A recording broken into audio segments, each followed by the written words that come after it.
Why aren't they running architect? He's not diving on anyone. Is he just taking high ground?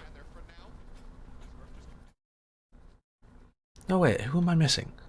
Violet, Morph, Smurf, Choyobin, Architect. But Striker's up top there. Striker's miles further up top. Maybe Striker just uses grapple. Oh yeah, that was Striker just using grapple. Okay. So he dives Striker, and then he's in the background. And then Violet gets destroyed. So for starters, I think Violet should be on Anna if they're going to run this comp. But also, I don't really see the value of running Choyobin. Unless Choyobin's to really punish Bumper. But the angles themselves and Striker can punish Bumper. So I don't really get it.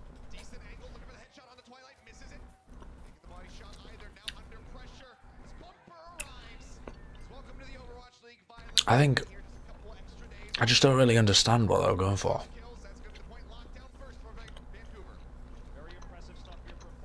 Also, obviously, over the course of this map, Striker has to hit his shots. And he doesn't really. He hits some good shots, but not a ton. Striker peeks at window, instantly gets pressured away.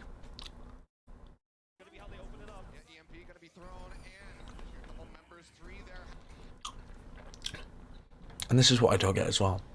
Normally, if you ran Choi on Tracer, or like I thought, where Striker would be Tracer and Choi would be Sombra, you would have the Tracer come in after they're EMP'd and kill them. But EMP is such a fatty ult, and they can't follow up on it. They only get one kill on Haxel when they EMP'd 3 people.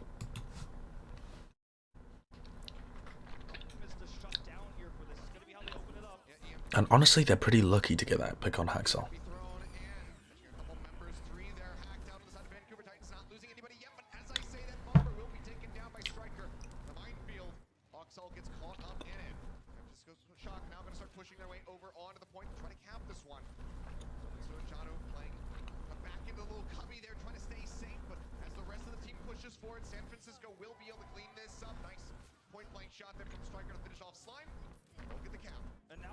It's fine though, they use EMP.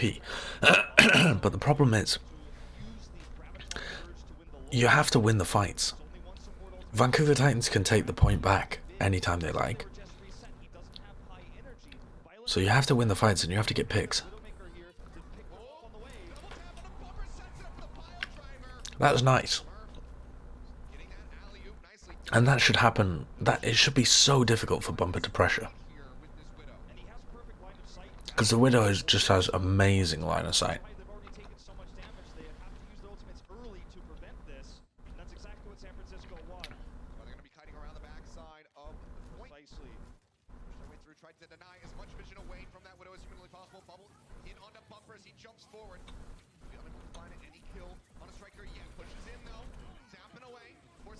How does Choi...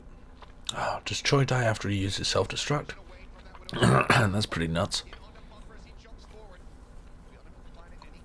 Choi got bashed and slept, used self-destruct, and then got wrecked.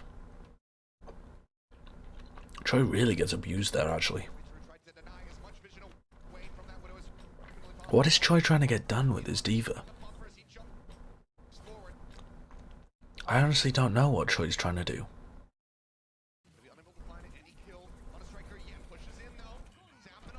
But he gets destroyed and just leaves this remnant behind.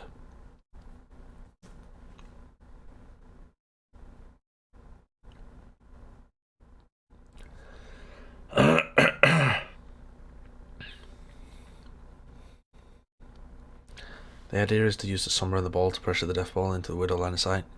Right, okay, but you still would prefer a Tracer, you would not prefer a Diva.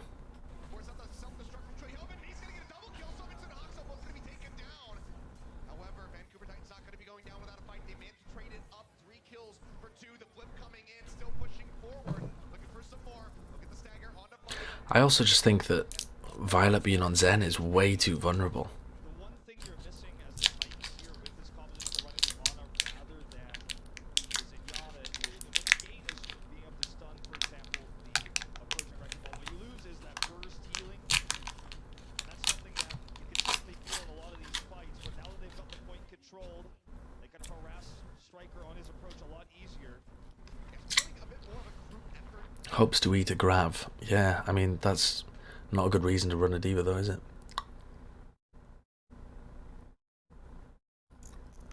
Are we review NYXL versus Houston? No. The game was too short.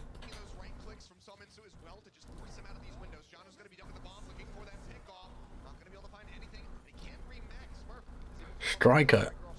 Striker really gets caught out there as well. Striker doesn't have his grapple available. He goes up top. And then he drops down. Like, he's already used grapple.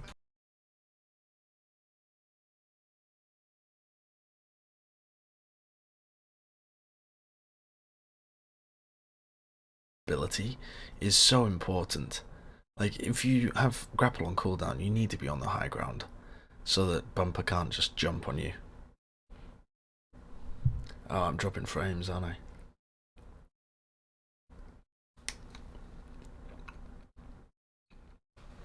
Sweet.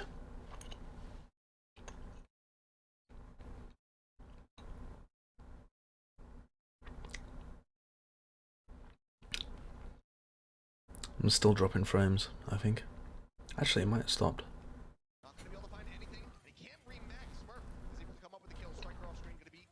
Okay.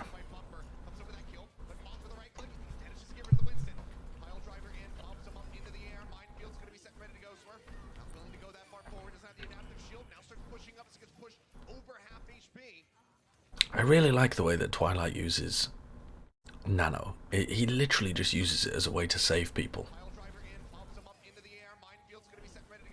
Just uses it there to save So Min-Soo.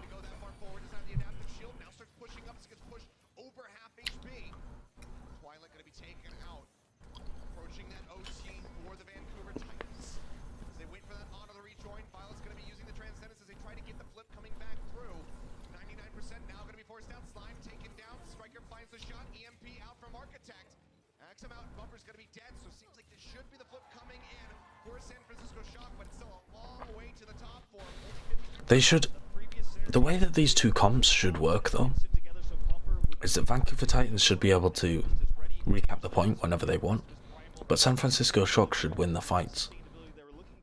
Because they have EMP, because Striker applies so much pressure, Bob has to overextend to shut him down. But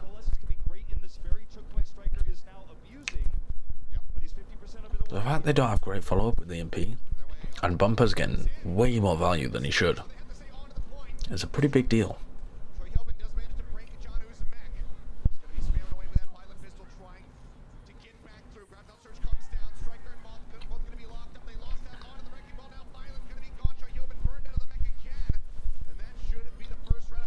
What did Violet use his trances for?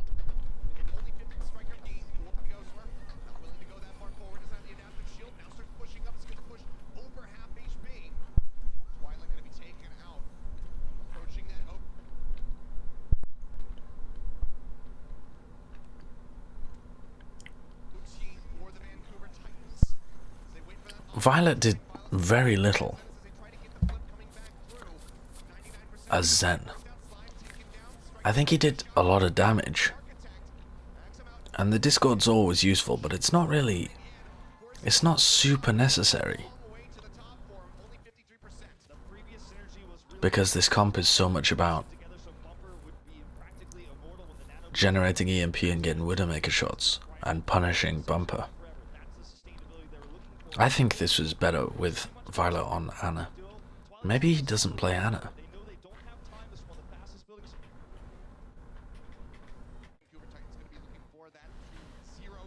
Check your whispers. I actually can't check my whispers.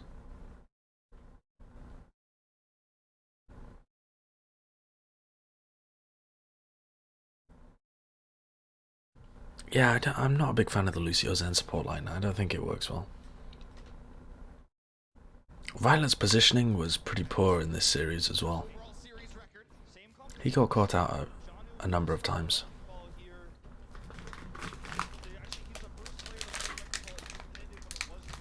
Right. I apologize for all of this crinkling. Unwrapping food because I'm hungry.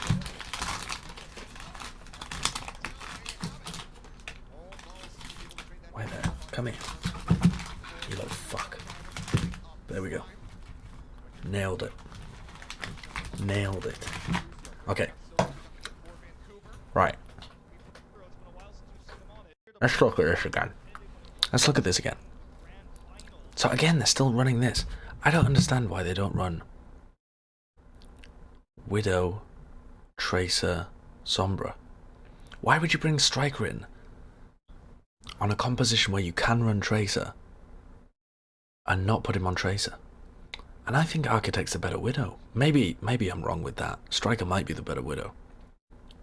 But it's pretty weird.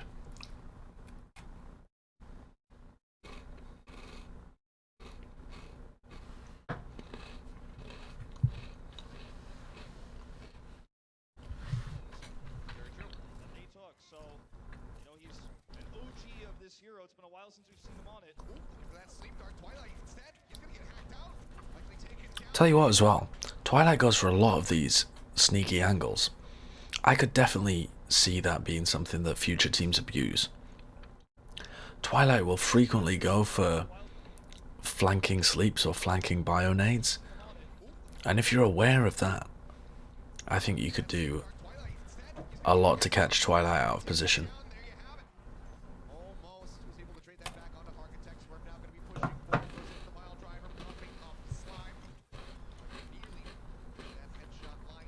He was flanking quite a lot in the charge game as well. Quite a lot compared to most Annas, you know. Obviously he's not actually flanking a huge amount. It's once a map or something like that. Worth looking out for though.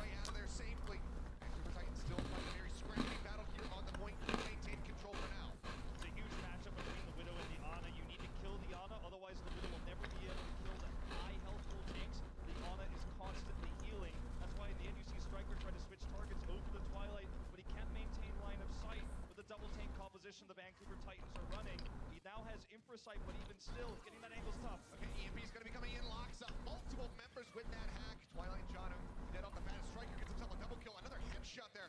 On a summon Sue. Didn't quite finish him off. For a moment. The follow-up is pretty slow though, when that EMP comes through. Because they don't have a Tracer, they're reliant on Striker to do all of their damage, including just like the consistent damage, the body shot damage onto people.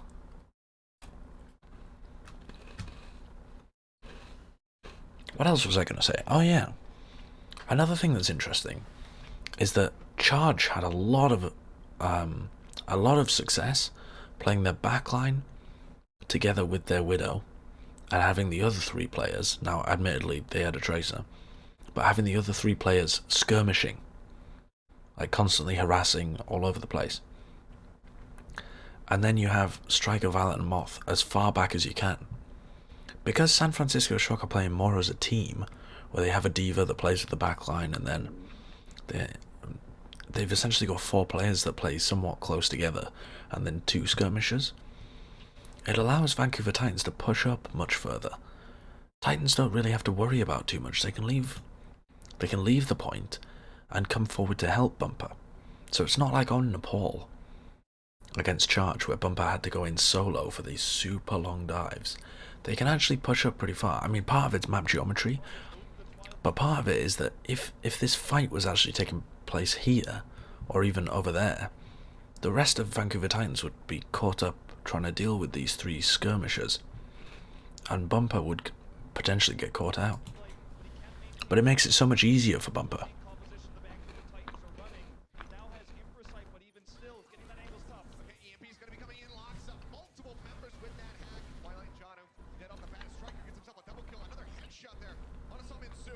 Striker looks uncomfortable on Widow. He keeps jerking to flick when he fires. I think that's just how he shoots. I mean, Birdring does that as well. I don't think it's necessarily a matter of comfort. I think it's just the style that certain players have.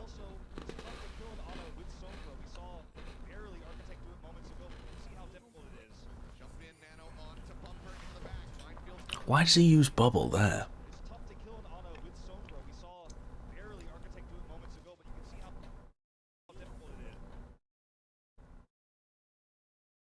I don't know why he uses bubble. Is the bubble supposed to be so that Striker can't get a clutch pick onto anybody that comes behind Bumper? He clearly doesn't need it for himself because he has some ensues.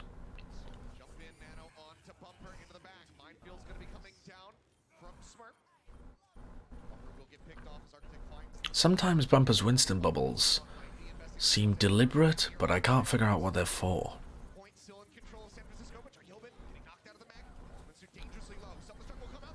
Yeah, I'm not a fan of flick aimers. They do seem to be far less consistent. So, again, something I want to point your attention to. Violet is running Zen. And one of the biggest advantages over running Ana is that you have the Transcendence. But on map 1, he uses Trance in a really weird position. And here he uses his Trance. Again, not to block the grav, but just because they got dived.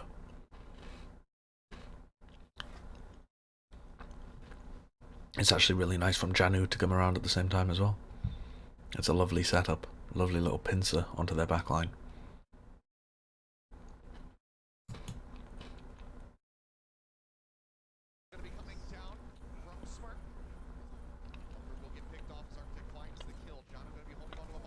But they're just able to grab them now.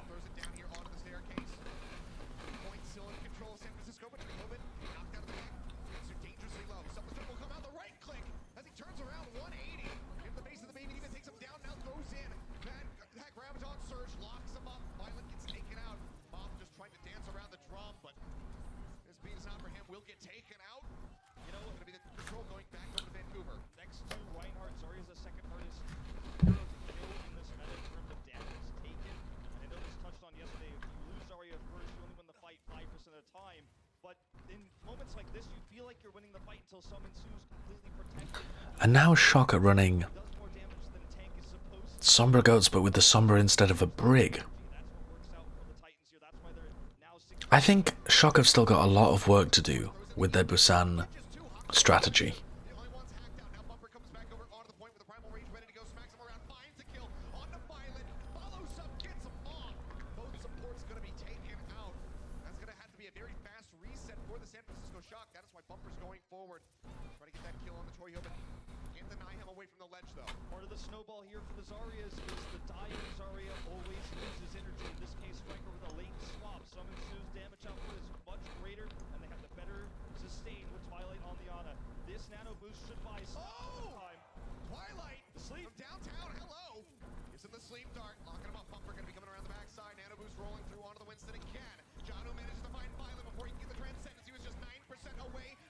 Again, Violet dies so quickly because he's on Zen rather than Ana.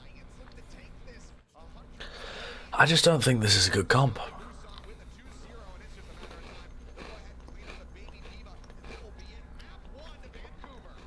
Just in general, you know. Obviously that last one was, they were just running Sombra Goats, Winston Goats, but in general.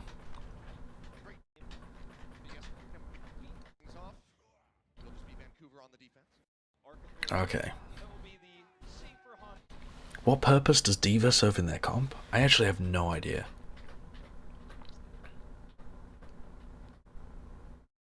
I actually have no idea what purpose Choi serves in this comp. I think he's just trying to protect the backline. And protect Striker. And fuck Bumper. You do a lot of damage to Winston, but I don't think it really makes sense. I think their plan is to... I think this is what happened in the San Francisco Shock War Room. they said, okay, we're going to bait Bumper into jumping at Striker, and then we're going to kill him with our D.Va and Zen, and Striker as well. So he's going to have Discord up on him, and he's going to get blown up by our Zen and D.Va. But all it really does is, you have one less skirmisher, so Vancouver Titans can hold further forward, so Bumper doesn't even have to jump as far. So Bumper gets better dives. Violet dies quicker, so it's much more possible for Striker or Violet to be dived. And Choyobin can be demeched very easily, because he's the only one without a lot of mobility. I mean, obviously Violet doesn't either, but he's like the only one that stood there with an enormous hitbox, just kind of waddling around all the time. So I don't think this makes much sense at all. Hello, Tahimi boy. Yeah, the Zarya is just melting Choi. Choi's actually just taking damage from all over the place.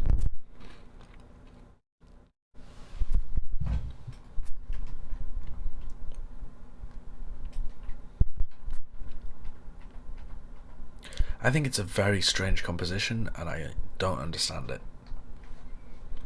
And also, this comes, to put this in context, the last time San Francisco Shock played Busan before this was when they threw Game 5 against Gladiators by putting in Rascal and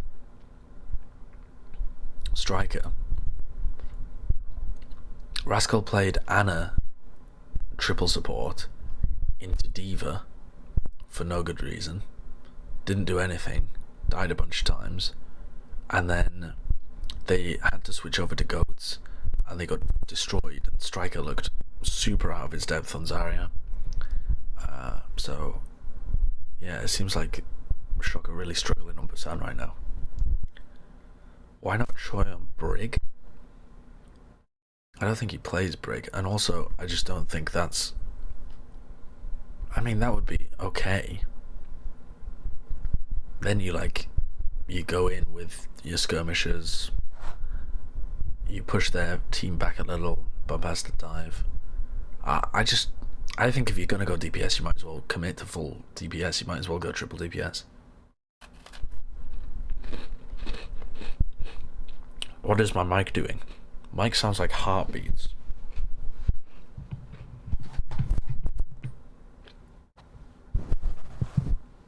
Hello?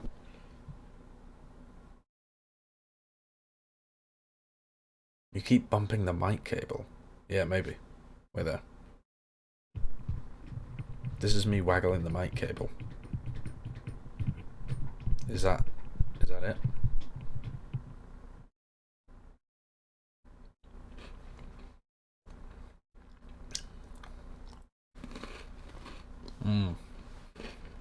Okay. Let me see if I can reduce waggling.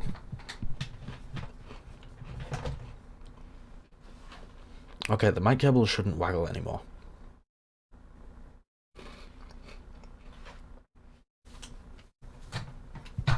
Actually, that's a lie. Right, we're there.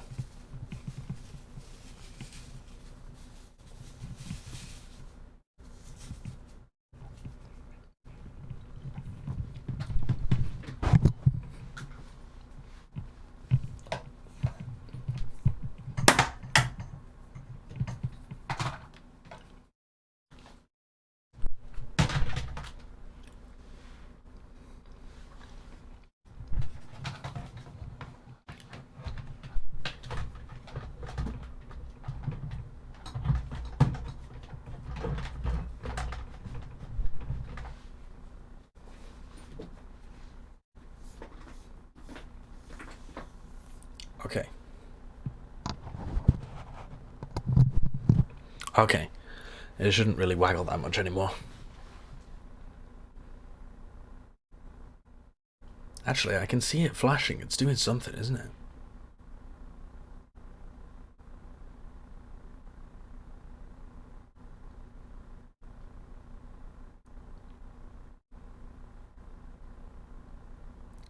I can see the bottom of the microphone input level is going like wow, wow, wow, wow, but I can't hear anything. Maybe I should increase the noise gate.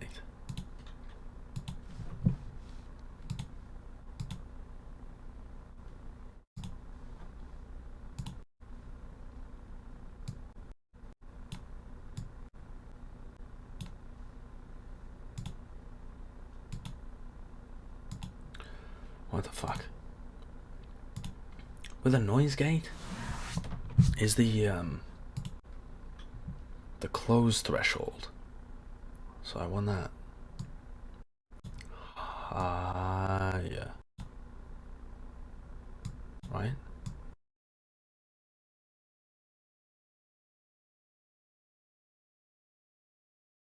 Hello? Hello? Okay, this should do it. Okay. Yeah, it's probably just some white noise because I boosted the signal because I'm talking quietly. Let's go in blind. They're gonna do it live. Architect pushing out with the break. Fire strike to the face. Sominsu says thank you very much for the energy. Soaks that one up with his bubble.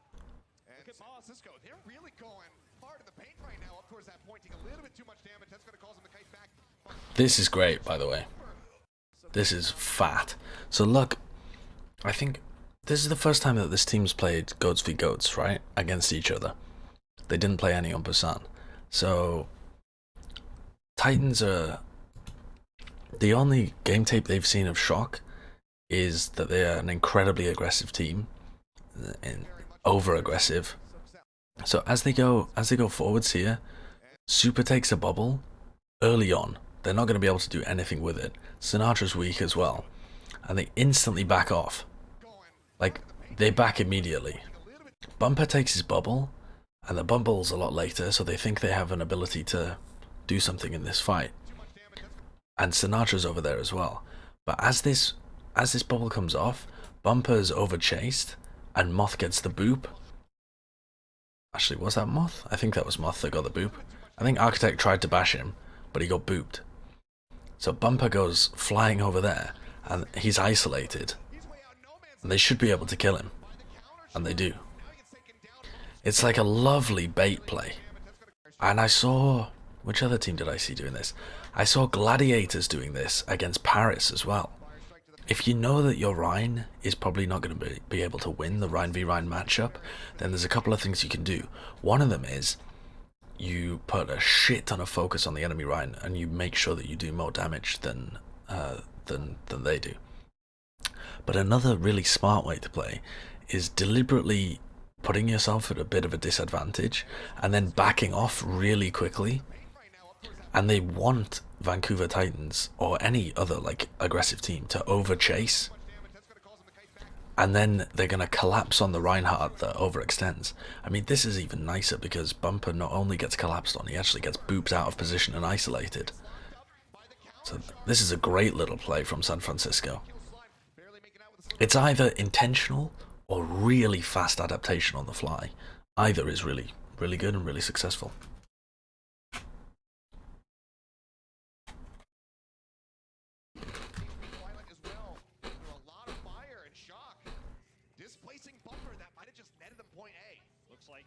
Was looking to set this up from the high ground there, using a right click, something he's been doing great at, especially look at his Rialto play. And it looks like the Titans are just simply going to give this up. I spoke too soon. No, they just start pushing their way in. Bumper barely making. They come back in. Well, I mean, they come back in here, but I'm pretty sure that they didn't intend for Janu to get this bubble. Janu's already touched and contested, and then when... No, they do intend for him to get the bubble. I don't understand this, honestly, from Sominsu. They give the bubble to Janu instead of Bumper, so that means when Bumper stands on the point, he's just going to get shitted on by Super. Because Super takes his bubble, goes aggressive, they get right clicks around the side, fire strikes, just so much. Normally, if you're going to give the Diva a bubble, you would give the Diva a bubble like now, so that she can't get bashed and then just picked. But instead they give armor pack as well. Look at Janu's health. So Janu's health is down at the moment, and then Janu's health boosts up and he gets the bubble. So they're really scared about losing Janu, but that just loses them the fight. I mean, Janu could just fuck off to their backlines. and they could have given those resources to Bumper and had a chance in this fight, but they just gave everything to Janu there, and Bumper gets slammed.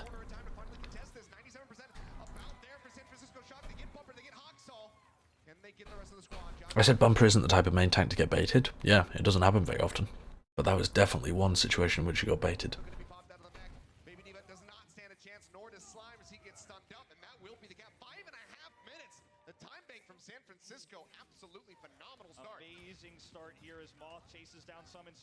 Check whispers. I can't see my whispers, dude.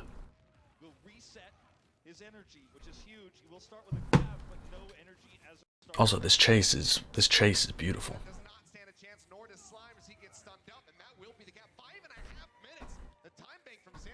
Like, look how fast they are with this. Insanely quick. It's so good. They run forward with Sinatraa and Super, and they're just doing a ton of pressure as much as they can. It's so good. Vancouver don't know what the hell's going on. The selfless strat. It's fantastic.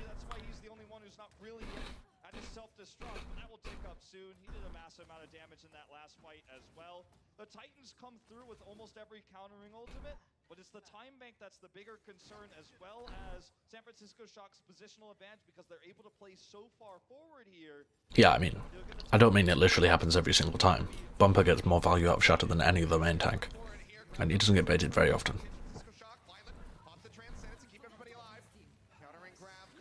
This fight's pretty interesting as well. For starters, they've managed to turn one cap of point A into one fight on point B. Normally there's 3 fights on point B. One at Archway, one in Streets, one at the end of the checkpoint. Shock's aggression has meant that Titans can only get 1 fight on point B. So they get grabbed, but Sinatraa has the high ground. Trance gets used. Counter grav, bomb combo. Earth Shatter goes in. So this is something interesting to look at, because this seems to be an evolution in the metagame. That here, wait a second, who did he give the bubble to there? Does he give the, I don't know why he gives bubble to Architect.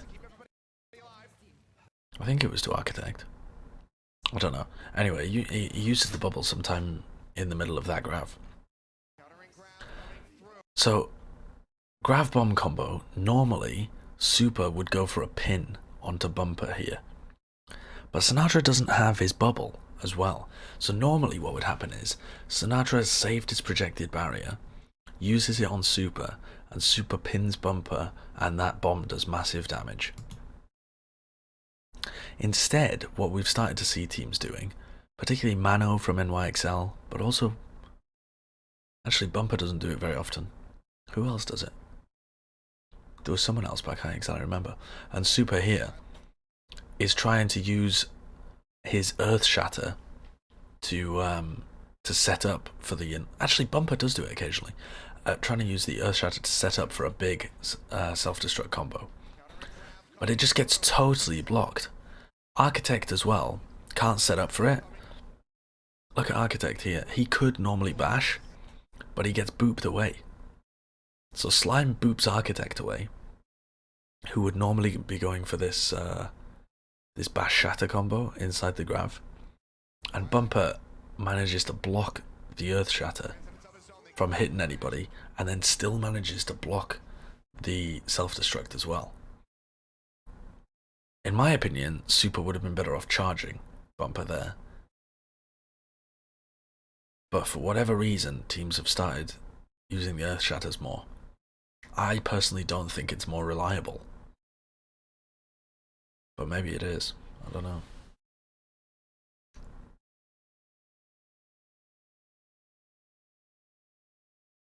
Titans do stack their support ults, but they use the trance to survive the initial part of the grav, and then when they think they're gonna die to the Diva Bomb, Slime feels like he has to use that to keep them alive. Because if they lose this fight, they're fucked. They lose the whole of checkpoint B. So this fight's super important, so it's worth investing ultimates in if you think there's any chance of saving it.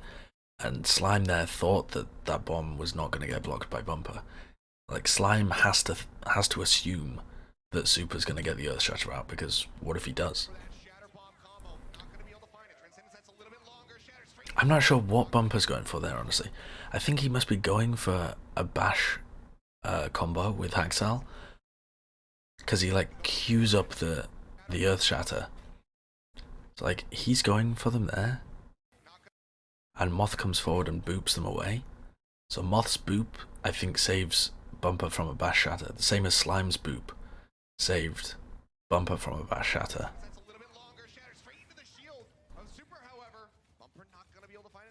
So I'm pretty sure most of the whiffed shatters from Bumper are like him going for bash shatter combos, and Haxal ends up getting denied.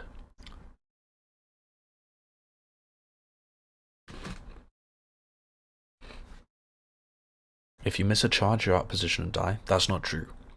If you miss a charge, if you miss the charge on the Rhine, you probably still get a charge on somebody else, and you probably kill that other person.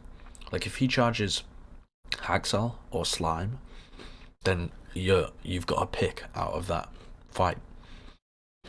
Also, you can angle your charges so that you hit a nearby wall. There's no reason that charging should mean that you're out of position. Like, teams are way smarter than they used to be. Charging into a grab should never mean that you're miles out of position.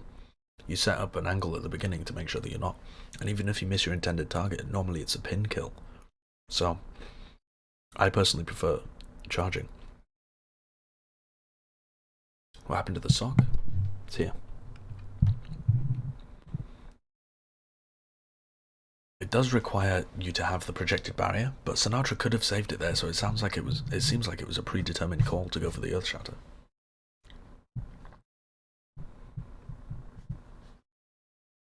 Getting closer and closer to B. Still well over 4 minutes remaining on the clock. Nobody dying is a huge win here for the Vancouver Titans, at least in the initial fight here. And we do have Summon soon with nearly another grab, and he's got the energy this time. He started with 0 versus 100. That's interesting. I'm not quite sure what this is, or what reaction they're hoping for, but they bait as if they're going for a flank around, and Violet sits on the cart, and I think what they're trying to do is bait these guys into rushing Violet. Because why would they rotate and match them when Violet's there?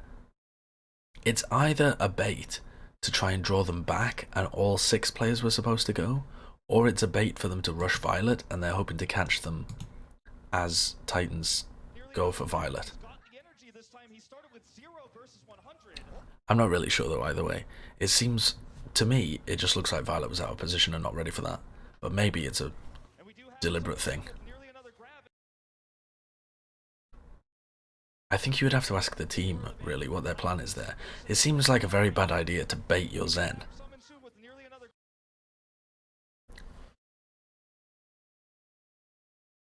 I think Violet must have just not understood that they were all supposed to fake this way.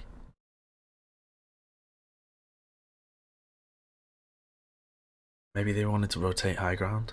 Yeah, maybe. They might have not even been faking. They might have just realised that Violet didn't follow them. Did I see the PTR changes they just posted? No. What was that link, Captain Planet? I'll whitelist it for you if you want.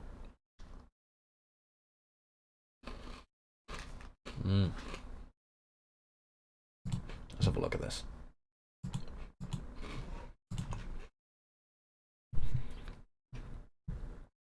Impact damage increased from 40 to 60.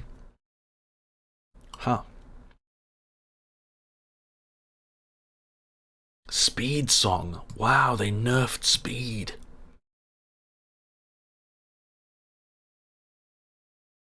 They nerfed speed and they nerfed speed boost. Holy Christ. That's an enormous change. That is an enormous change.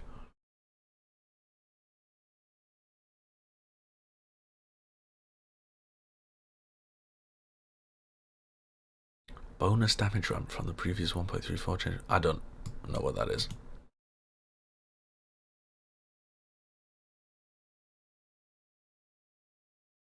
Primary fire damage ramp speed increased by 20%. Okay. Alternate fire radius reduced from 2 to 3 to 1 to 2. Based on energy level.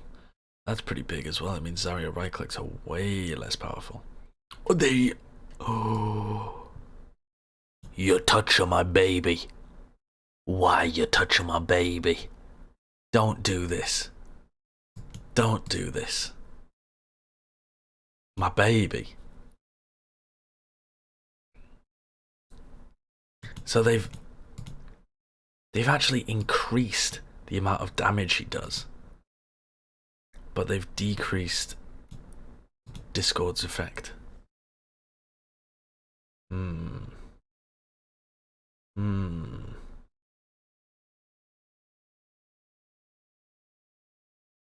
Interesting. This is gonna be huge. The Lucio changes.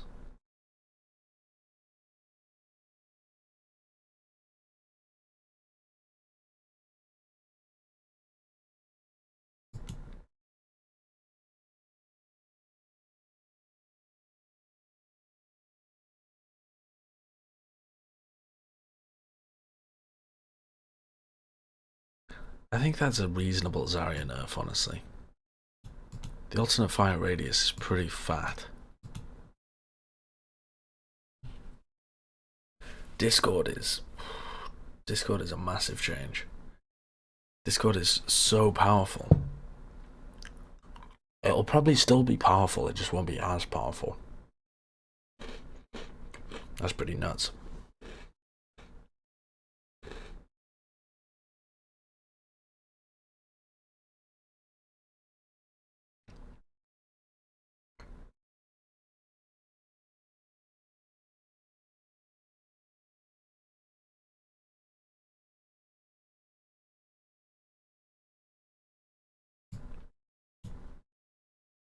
This tells you everything you need to know about the Blizzard forums, I think.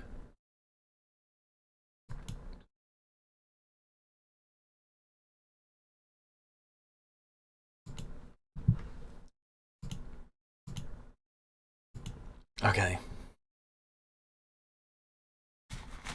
Alright. Let's get back to this. I would love to know what the fuck happened in this situation. It must have been a miscommunication. But it certainly looks like a bait.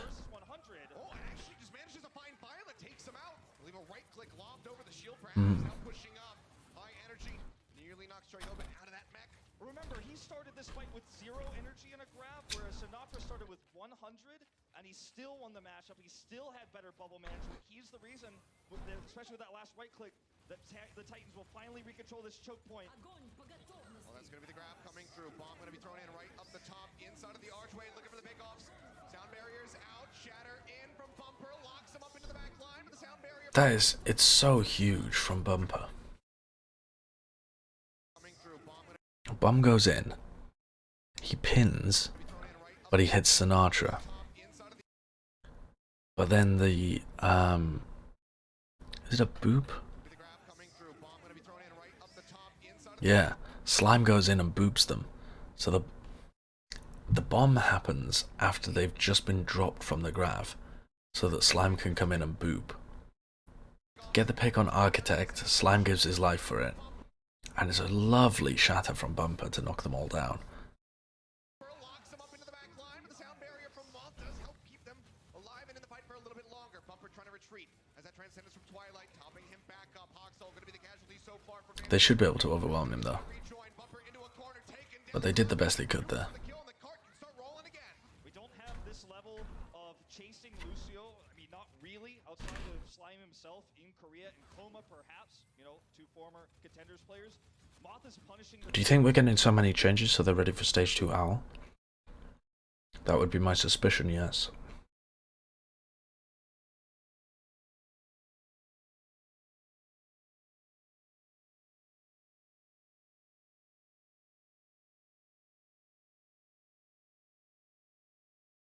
No, I don't think so, Cromman.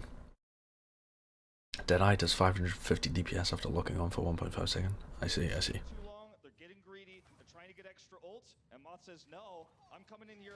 Yeah, they must have fucked up the rotation call on that Zen thing. But I wondered whether it was like supposed to be a fake. But the more I watch that clip, the more it seems clear that Violet just didn't get the call to rotate. They were either trying to rotate or fake. But either way, Violet just stayed on the cart, like utterly oblivious.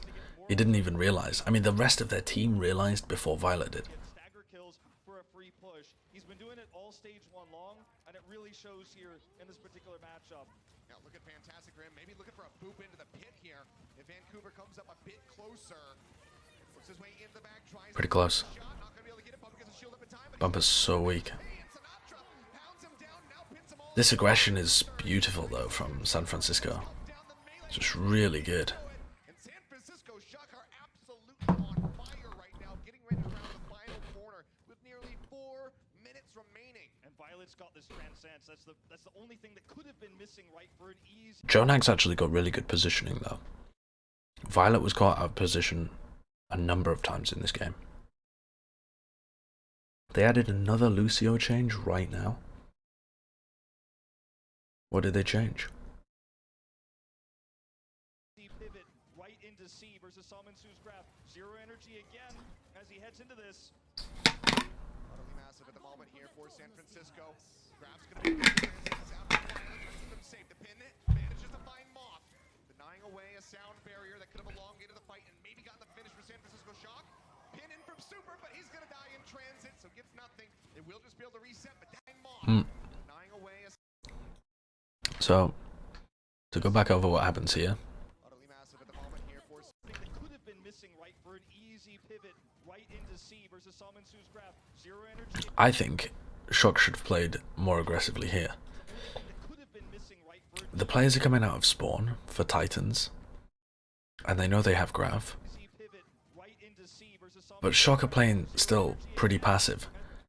They back up and they give a lot of space to the Vancouver Titans. utterly massive at the moment here for San Francisco. They get caught in the Grav, Gonna be good. The transcendence out. Trance comes in, but Bumper gets a pick on Moth just by charging through the Grav. Again, charge, so powerful in Gravs. And he hits the wall, obviously, so he's never out of position. To keep them safe. The pin it manages to find Moth, denying away. Super's been discorded and takes a lot of damage as he just tries to back off. And so, instead of trying to back off and then dying, and then his team would have got staggered as well, Super goes aggressive and pins him. Gonna die in transit So, only Super dies rather than the rest of their team. because the time bank is still pretty darn good. The time bank is good. Well, there are several cautionary tales about getting too hyped about time banks. When you talk about ult efficiency here, Vancouver Titans swimming in it with double support ultimates online here. Bumper still holding the shatter, and they've got this choke controlled right now. Was there another Lucio nerf? Wall ride. Passive movement speed gained while wall riding increased from 20 to 40%. Passive movement speed. So, what the fuck? That's so speedy. So, wall riding is going to be even quicker.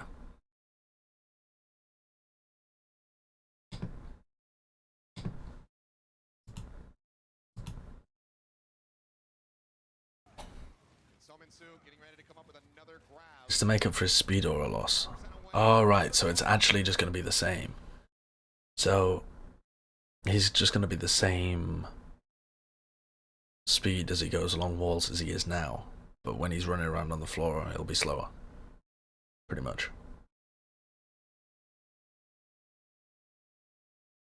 The shatter again, not going to be able to find it, but Twilight picks off Sinatraa, and now they get Reddit Lucio buff, Team Lucio nerfed. Yeah. The double clean up here. a little bit more. Moth will be the last one to go down. It would So what went wrong for them in that fight? The shatter, and they've got this choke control. How does Sinatraa die? Salmonsu getting ready to come up with another grab. 35% away. Oh, yeah, that's what they did. So this, I was talking about this when I was watching the game live.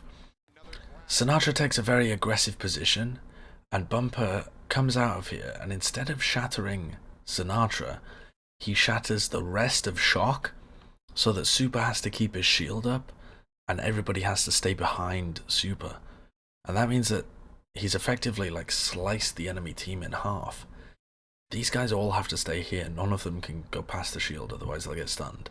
And Sinatra's just out in his lonesome over there. So Sinatraa then just gets bashed and killed by the rest of them. Sinatra's over-aggression there, as he mispositions himself, getting punished really quickly though. Like really decisive, quick, kind of complex punish of Sinatra's positioning. 35% away. Oh, Bumper going aggro for the shatter again. Not going to be able to find it, but Twilight picks off Sinatraa, and now they can push forward and spare him the blushes of that missed ult. The Gonna double clean up here. a little bit more. Moth will be the last one to go down, it would seem. The double here comes through from the space built by Bumper's attempt. Bible thump. Even though the shadow doesn't come up with any stuns, the threat there gives an extra line of sight to Twilight, who still holds that transcendence. This time the Shocker. They nerfed team speed and team damage. Discord Orb buffed Lucio speed and Zen damage. Yeah, that's pretty interesting, isn't it, Drano? I think you're right there. They're trying to nerf some of the team effects and buff solo people. A decision was made that fast? Yeah, I think so. I'm pretty sure that that's what that is. It looks super intentional to me. It's just like a really cool way of abusing Sinatra's aggressive positioning. It's like going for the shatter as Haxel runs forward.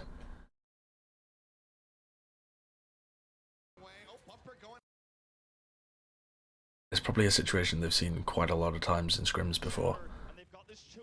But I really like this play. I think it's fucking awesome. And I think it just shows like how on point Vancouver Titans are. They just see a player, see an opportunity, run in the middle, shatter.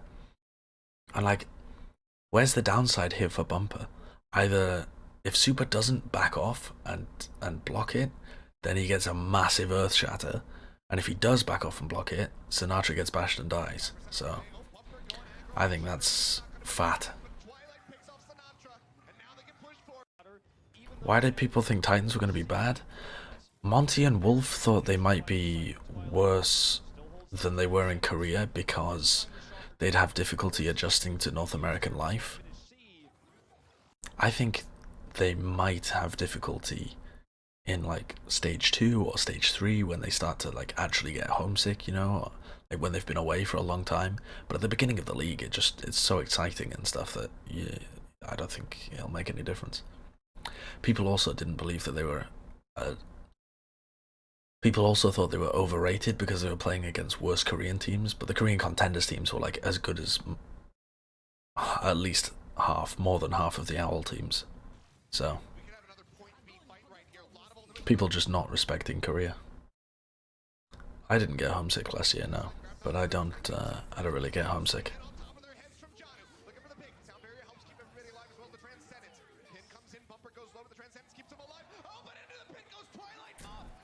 It's a really nice boop by Moth. It nearly got Bumper as well.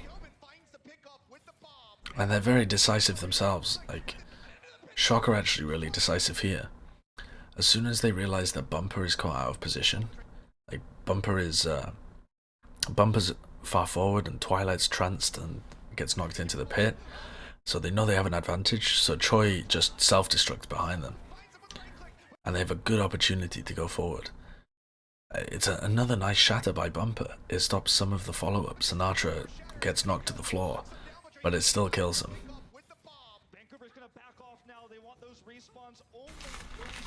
But Bumper's shatter timings are so good. So good. Pushing their way back out. Bumper already getting tagged up a little bit. The sound barrier now going to be coming through as they work their way over onto the cart. Hawks on the first one attack. Tries to get the shield bash. Unable to find the stun. 148 remaining. 0.19 meters left to go. San Francisco a sliver away from getting completion here on King's Row. Ground surge. Now going to be locking them up. They do not have it. Sominsu's so weak. This was a really weird fight, actually. Sound barrier comes out for Vancouver Titans. They know that Sominsu's pretty close to his graph, and Shock don't have anything to counter it. So this is going to be a hard fight to take. So they're trying to apply pressure to Bumper. They're getting aggressive on Sominsu. Super's deep as well. And Choi, I think, was trying to eat this grab there for a moment. But Okay, they get caught in the grav. They try and kill Sominsu, but Moth and Architect both die. Super, super weak. So weak. And Sinatraa still decides to use his grav. Why does Sinatraa try and use that grav? That's not a winnable fight. Snatches that one out right from underneath the bum. Should be a reset here for San Francisco. Even if it doesn't get eaten, that's totally wasted. Said moments ago is now down to 120. Summons who carried the fight there with the sound barrier slime provided. It's a longer. It's not a Twix, actually. It's a chocolate bourbon. Nearly ready with his slime half the way there. That's the key. I actually don't think the top contenders teams would stomp the top owl teams. Oh no, you said a bunch of owl teams. Oh yeah.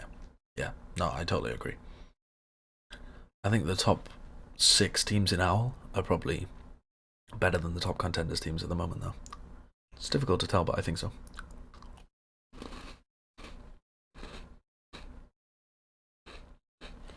Violet has trance when Sinatraa grabs. That's winnable if it doesn't get eaten. There's no fucking way, dude. For starters, Violet has like... They do not have a transcendence ready to go. Violet's still a ways away. 2 for 1 is Sominsu's going to be the one traded out. The grab denial from Janu. Sanchez Violet just gets his grav. Violet just gets his trance. that one out right. But Super is so weak and so far away. Look, Violet's over there. Super's over here. There is literally no chance. That is, and you're fighting against spawn advantage. There is no way that that ever works. It's such a bad grab from Sinatraa. Great time bank you said moments ago is now down to 120. Summons who carried the fight there with the sound barrier slime provided. It's a longer. I think chocolate bourbons are pretty fucking good, actually. Away here, Twilight nearly ready with his. How much are they rated? Tell you what's a great biscuit. A jammy Dodger. Jammy Dodger. I haven't had those in ages. The advantage over Sinatraa now. So suddenly, Shock will struggle to finish this point. Now under a minute. Where before it was 4+. Janu tagged up a little bit. Just going to be feeding over some more ult charge for Slime, especially who's waiting on that next sound Still barrier. critical. Very neck and neck right now between the supports on either side. Rally's going to be out from Hoxall to start things off. Rally engage from Haxal. They disengage instantly. Force them back around the final corner now. The rally comes through. Arctic popping that immediately as soon as they're able to have it. Summons who try to And this I think is pretty pivotal here because the punish doesn't really... It doesn't look like it leads to a fight win, but I think it does. So they rally engage and try and get aggressive on San Francisco. And they realize that force them back. Sinatraa is over this side. So they rally engaged and tried to isolate Sinatraa again. So this is like pretty similar play, right? Like they see that Sinatraa is when does Sinatraa actually move into that area? Tagged up a little bit. Just going to be Yeah, now I mean you can see him firing. tagged up a little bit. Look, you can see that's his arc there. So Sinatra's got a very aggressive position over here. The other 5 players are over there. It's going to be feeding over some more ult charge for Slime, especially who's So as these guys move forwards, very neck and neck right now between the supports on either side. and Sinatraa is now positioned here, they're trying to take advantage of Sinatra's aggressive, solo, off-angle positioning, which he wants to go to because he has high ground and can charge a shit ton of ult by spamming right clicks around the shield and stuff like that. Rally's going to be out from Hoxall. So they go aggressive, these guys back off, and they're trying to catch Sinatraa. Sinatraa goes kind of weak, takes the armor pack, and San Francisco Shock come back up. But because Choi and Moth get there in time, and because he's on a high ground where he can't really be punished by these guys, Sinatraa stays alive, and they've only used armor pack to be able to do it.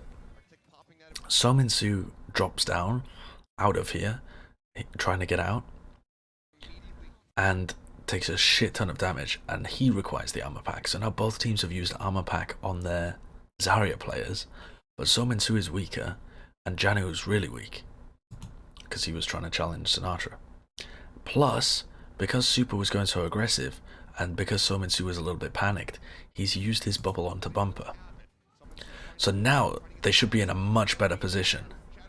Super goes aggressive with the bubble, because he has bubble advantage, and Moth boops up Bumper.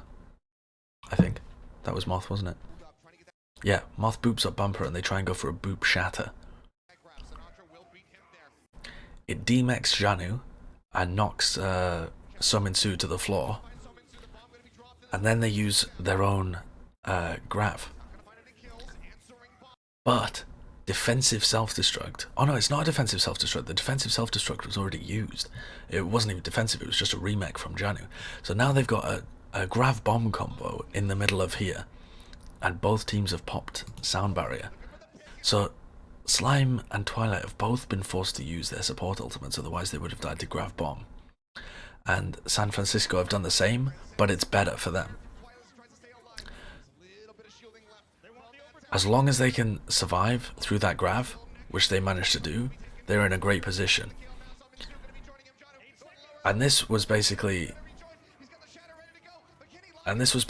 like a fantastic series of events of both teams like trying to counter each other and trying to take advantage of what was going on. I mean, I love the idea here from Vancouver Titans. Try and abuse Sinatra's aggressive positioning, not by going for Sinatraa, but by consistently pushing San Francisco Shock out and then going for Sinatraa. The problem is that they just don't have enough damage over there. Suminsu and Twilight are their major forms of damage, and they just can't get on those guys.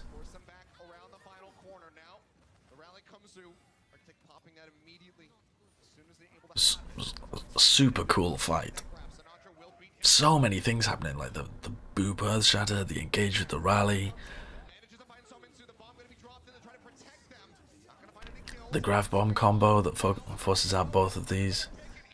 Also, I think another thing to note is that San Francisco Shock could have been punished here, because there is no reason for Violet to pop his ultimate here. I don't know why he does, but he just uses it. And Suminsu then grabs them. So Violet's a little lucky that they didn't get punished for that. It was difficult because there was no one really to do that much damage, but Violet again with a mistake in how he's using his own ultimates. You don't need to counter trance though, because you already have the sound barrier. The only reason that counter trance is like a concept is because if they have an advantage, you want to equal it with your own advantage. I mean, you can counter a trance with a beat. That doesn't make any difference.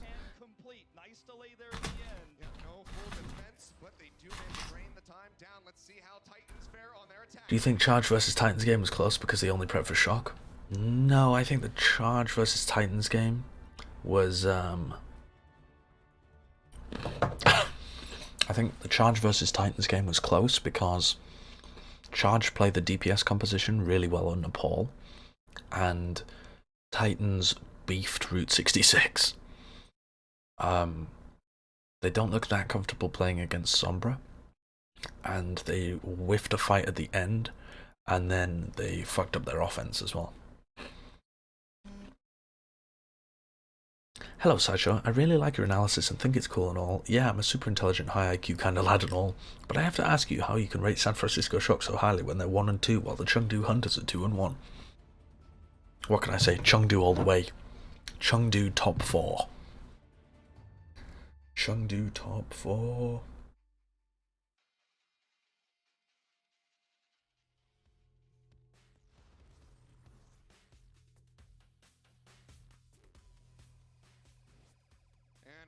Ladies and gentlemen, the Titans getting ready to go on their attack on Kings Row.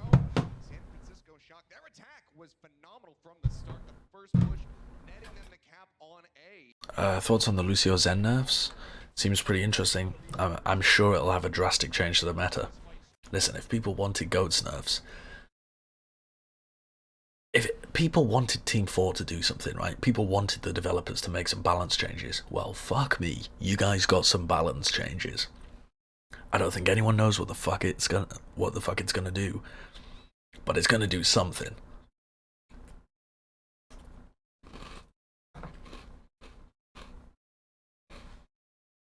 My top 4 are Titan, Shock, Paris, NYXL, Gladiator, Seoul, Philly, and Atlanta. Nice top 4, dude. Oh no. There's no way the Blizzard knows what it's going to do either. Blizzard aren't fucking wizards. They can't see the future. They're just making pretty reasonable changes to team-based abilities.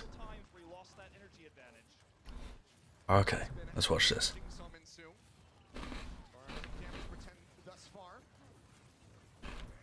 Now Bubble's going to be coming out, helping to keep Bumper alive. Vancouver forced back to the initial choke.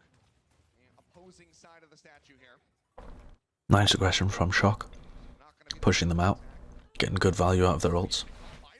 Let's have a look at Violet there. So not going to be that first attack. Jesus. Comes up with a massive win there. Violet does so much damage there. All the way up to the gates here. You're already practically fighting a losing battle in this meta on attack. We have seen some metas where the attacker has an advantage, but this is certainly not one of them.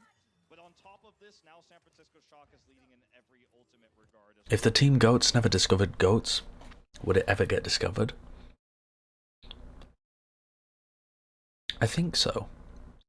Because essentially all it was quad tank, but with the Roadhog swapped out for a Brig.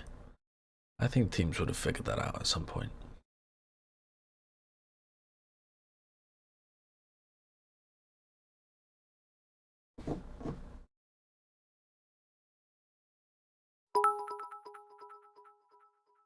Thank you for the 300 bits. Have you seen the new hero balance patch Jeff Goodman just posted? Goats is dead, crab. It looks like it's going to be pretty significantly different, doesn't it? Teams OW, thank you for the Twitch Prime sub. Okay, so here's another recurring theme that happened in this map. San Francisco Shock ended up losing King's Row, and one of the big reasons, I think, was because they used this niche strategy too much. Shock are a very aggressive team, and Ana lends itself to playing aggressively. It gives you more resources for the Rhine, it gives you the Bionades, and the Nano Boost as well to be able to use. And the way that Architect's going to get value out of the Bionades is by hiding, and then throwing it on them. Which is fine, it's a niche strategy, they've never run it like this before. They've run this composition, but only against D.Va-less comps, and they haven't had Architect hiding, so there's no way that Titans should expect this. But they ran it again in the second round, and it didn't work at all. So I really like this strat. But San Francisco Shock seem to overuse strategies. I mean, look at how fat that Bionade is. A couple members in Slime going to be the first casualty. And San Francisco, they're not going to stop there. They're looking for more. I also love that Architect can play every hero on Earth. Architect hits the massive sleep. Remember, Architect's always been a DPS player, and specifically a projectile DPS. That's always been his background.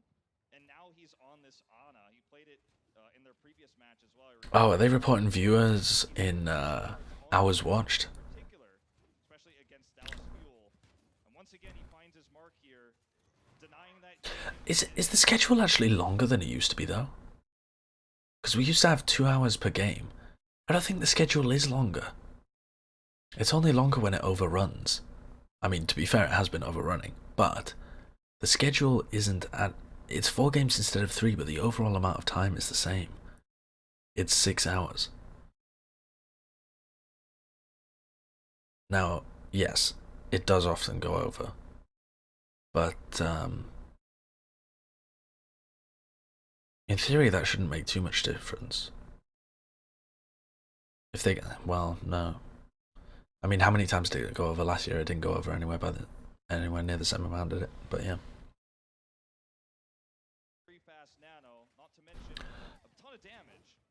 I can understand why they use that metric though.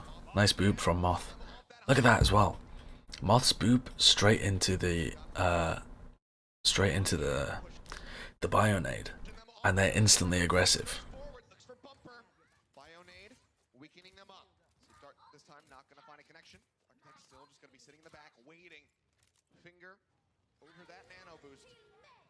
Set to throw that one in when necessary. Rally to lead for Vancouver. Bumper into the front. Trying to get some swings in, trying to get that Earth Shatter online. He's getting closer and closer. Grabs out Surge, could be the first one coming out here from Summon Suit. Nano's gonna That's unlucky as well. The nano was meant to hit Sinatraa. comes out from Super, manages to lock up Janu in the back, but cannot get the break onto the mech. It seems like out here from Summon Suit. Nano's gonna be the first one line. He's getting closer and closer. Grabs out Surge, could be the first. So this is really sick again. I mean, it's also a little unlucky, but Titans really set this up nicely. They've got So Su using his personal bubble to block Transcendence healing, and they've got Haxel using his shield to block Transcendence healing. So between the two of them, they're abso-fucking-lutely making sure that Sinatraa cannot be healed in the middle of this graph by the Transcendence. Which I love. I think it's so intelligent. And Architect, yes, you can still use nano boosts through shield, but unfortunately Super is in the way. Architect should probably swing out and get a wider angle so that he can choose between Super or Sinatraa, but unfortunately not.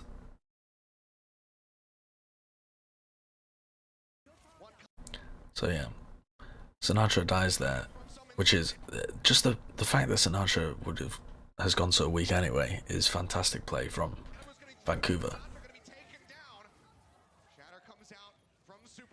Super can't really do anything with that as well. Cannot get the break onto the mech. It seems like right now Vancouver Titans going to be entrenched onto the point. With that charge out, you know the Shock have abandoned point A. And Sinatra's third death, you know, it's that 5%. He was the 95% when he was the first to die in that fight. And also Super, who got the perfectly timed nano boost to keep him alive from Architect during that grab, spent most of the few frames of nano stunned by the Brigida stun coming in from Haxel, so didn't have the best opportunity to do that damage to turn the fight or get a charge off. I asked Super if he was doing this too with Rhine shield in this match, and he said no. Most of the time you don't really want the Rhine to be doing it because it's just useless to be stood there with your shield. I think it's much more practical for the Brigida to do it, because the Brig doesn't really do that much damage anyway, and the Brig shield is nicely person shaped as well, so you can literally just stand like right in the middle of them and put the shield up. And also Zarya's with personal bubbles is super good as well. So as a result, Vancouver Titans start with a weaker time bank here, but it was getting dangerous. We might have seen a full hold. Shatter ready, Bumper. We'll build that one up. Summon Su getting closer and closer to that next Graviton Surge. Support ultimates about to be online for San Francisco Shock, and they're likely going to be needing them here. Bomb going to be thrown straight into the mix of things. Looking for the big house. Choyobin comes up with two. Jono's bomb into the back. It's a nice Gref bomb. They shift around. They get the shield up. I also, though, I don't quite understand how they got caught by it. Because in theory here, Sinatraa grabs first. If So Su grabs them, there shouldn't be anyone really to disrupt Bumper. But I think... Oh, he gets booped. It's because the second grab is too close. The grab is so close that Moth can boop even when he's inside the grab. Just feels like San Francisco Shock have such a good understanding of this map. It's Moth's territory here through the streets. Bumper POV of this game, by the way. Oh, sick. Architect's Ana controls Bionades. Now they can control this choke, the obvious approach angle for the Titans. Thank you, Bobber. Oh, is that the thing that you were whispering to me? Thanks. I would appreciate that. Okay, let's have a look at this. So this forward hold by Shock is really cool. They always do this on King's Row. Bumper using the rally, or rather Titans using the rally and the Earth Shatter just to get through. The Shatter from Super, not really well thought through, but just seeing if you can get anything. Both teams use speed boost to be able to get back together. Be able to get back to the cart. Super can do a lot of damage in that little choke point. Ah, this is the fucking dumb fight. I mean, what is going on here? So Grav gets used by Sinatraa, Trance used by Twilight, huge Earth Shatter. So both players are using Earth Shatter.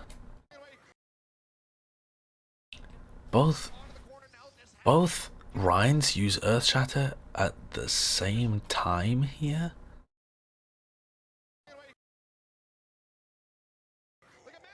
But Super catches everyone and Bumper only catches Super? Is that what happens? No, Haxel bashes him, but it's after Super. Okay, so Super shatters first. Super shatters first, and it fucking knocks them all down. Apart from Haxel, who comes in and bashes Super. All happening in a tiny little corridor.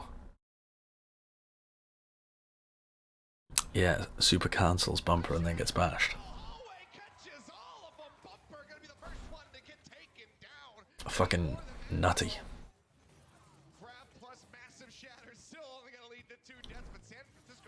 Very close to being a total wipe the other way.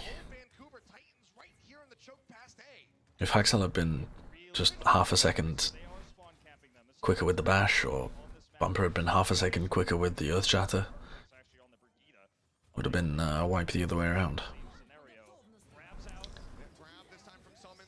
Grav, Trance, find a pick.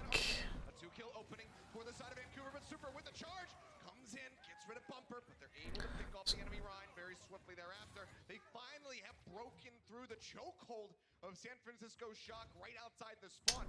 Super and Violet are both just feeding there to slow them down and make sure that Choi and Moth can get out. The energy advantage, 80-0. I keep mentioning this because every time you lose your Zarya, they go back down to nothing, right? As they back away from the fight as well, it naturally will decay. But gonna go around. I saw this clip posted to Reddit. With the title 900 IQ baiting bubbles or trying to bait bubbles out of the enemy Zarya or something like that. Does anyone understand what the fuck Reddit was going on about in that instance? Why is this impressive? They're just spamming each other. Did I miss something?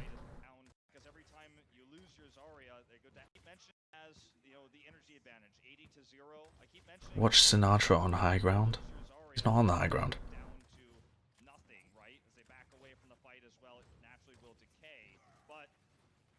This corner, he doesn't have a grab. It'd be nice if he did, because Violet's still so far away from a trance. Twilight close to one as Sinatraa gets ready to have another grab. Rallies out from Haxel as they push forward, trying to open up more. Nice aggression, nice disengage. The cart into B, but San Francisco Shock are not going to allow that to happen. They are going to be contesting this one. Hilbin pushes forward. To stop it just 2 meters away. Shatter going to be coming down. They're going to into the pitches. Always getting crazy value out of these shatters. Super can't just stay in front of his team because his shield's just going to take a pounding. He has to back off. And Bumper just uses those opportunities so well. Also, I'm not really sure how Architect went down because it looked like he had a shield up, but... Did he get whip shot by Haxel? I don't think that would have done anything anyway, would it? Anyway.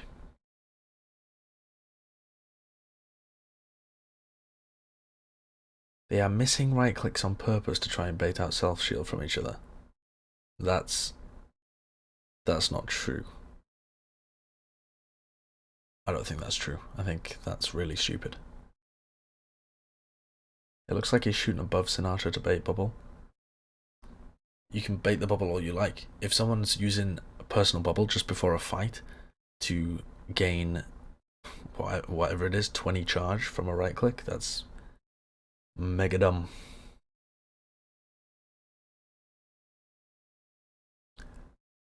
I did see the new PTR changes.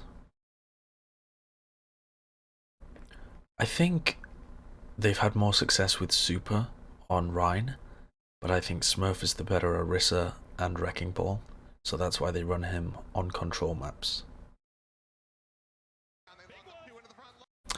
Yeah, so, I mean, Bumper's just so intelligent with how he, and the rest of his team, to be fair as well, put pressure on Super's shield when Bumper has ult, and then as Super tries to regen his shield a little bit, he just gets these fatty shatters. It's a 3-man shatter that should really win the fight for them. And a really nice read on Sinatra's grab as well.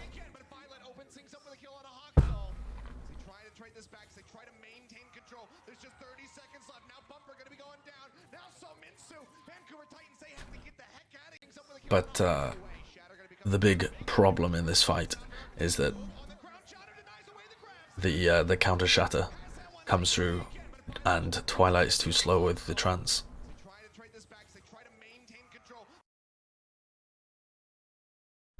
If you look at how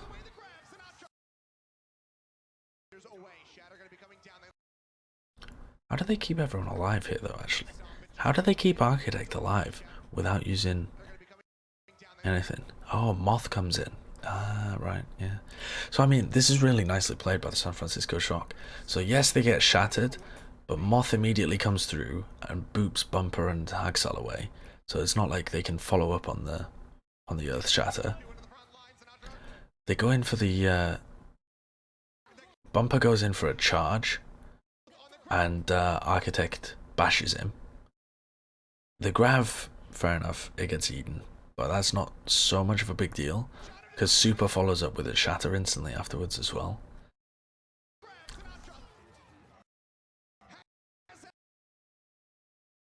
Wow, and actually Twilight is fast enough with the trance. I thought Twilight was slow with the trance, but he isn't. He just gets burst down through the middle of it. And they roll it forwards from there. But that's a really nice boop from Moth to set that all up. And yeah, Super definitely did hold his own.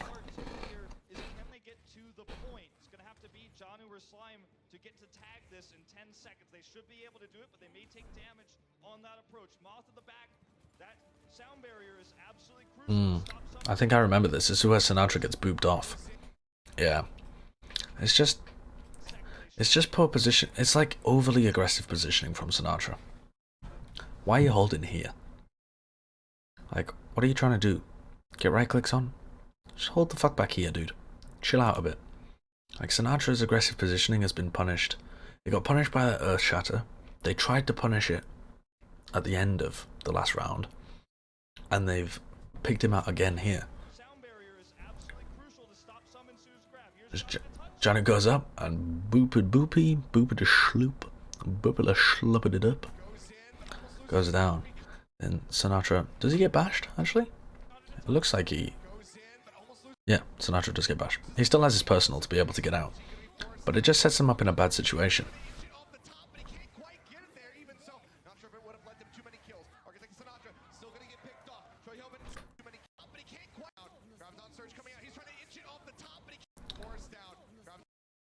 And unfortunately, Architect isn't behind Super's shield as well. So where the grabs work, Architect is in front of Super's shield and goes down.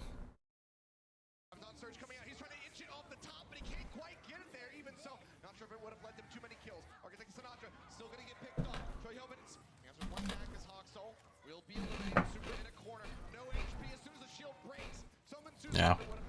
But, I mean, that fight should be over as soon as Sinatraa gets booped off the high ground. He's so far in.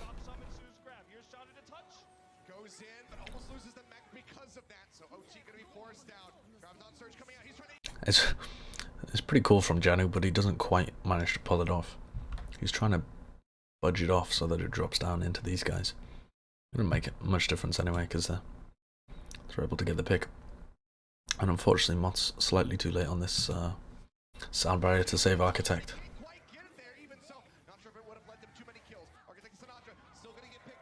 Answers one back as Hawksoul will be eliminated. Super in a corner. No HP as the shield. Yeah, I watched Monty's video about this. Something Monty was really highlighting was this self-destruct bomb, But almost loses the mech because of that. but it didn't really do much.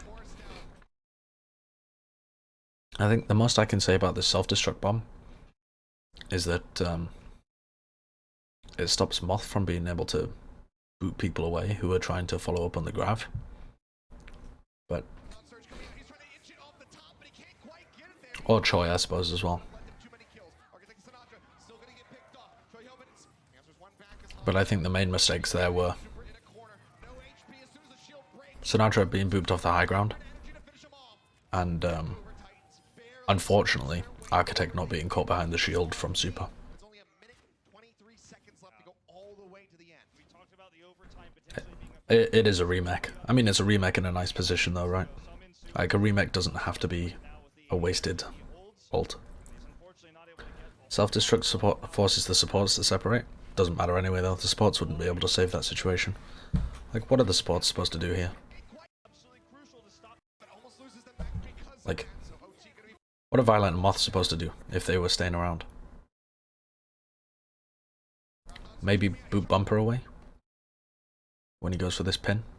Or they can try, but he's gonna get a bubble, because that's what they do every time. It's to stop you by booping him away. So off the top, but he can't quite get it there. that fight was already lost. Who's waiting with 100 energy to finish him off. Vancouver Titans barely inch their way forward to get the finish on. And yeah, Janu did fail in trying to drop it down, but again, that wouldn't have really made much difference. Janu was just improvising really because he had to remake on the high ground. 80 seconds to go. Suminsu is just looking for ult charge right now with the 80 energy he holds. And he's unfortunately not able to get a whole lot. Blocked now by the barrier of Super. And they're just going to have to collide around this corner. 1 minute left. Rally engagement. Super takes bubble. Rallies out, they're pushing forward. Card's still gonna be getting inched The bubble is pretty huge there, honestly. The difference between these bubbles. Unfortunately not able to get a whole lot. Blocked now by the barrier of Super. And they're just going to have to collide So they try and get as close as possible. on this corner. Rally engagement. Super's trying to back off ASAP. Takes a lot of damage. And takes the projected bubble. offering some damage. So this projected bubble is going to be available in like 8 seconds. So when the clock says 54 seconds left, Sinatraa will have his bubble available again. But Bumper has his to use now. And Suminsu is pretty perfect with when he uses it. He doesn't use it on the approach when he can't actually get, you know, right into them. He uses it just as they're about to initiate and trade hammer blows. So Bumper's able to get out so much damage and so much pressure onto Super that Violet's forced to use his trance. Grav is used, which is a nice attempt, honestly. And they do find the pick on Haxel. How do they find the pick on Haxel?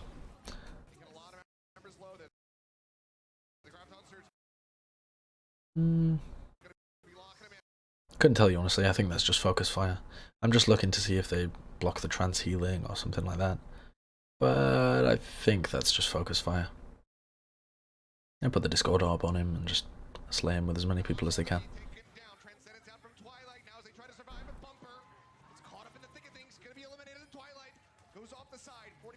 But okay. Vancouver Titans have forced out Transcendence, which is actually a big deal. There's 40 seconds left and Suminsu has his grab, so it's pretty much like won already for Vancouver Titans. So San Francisco have to make something huge happen here.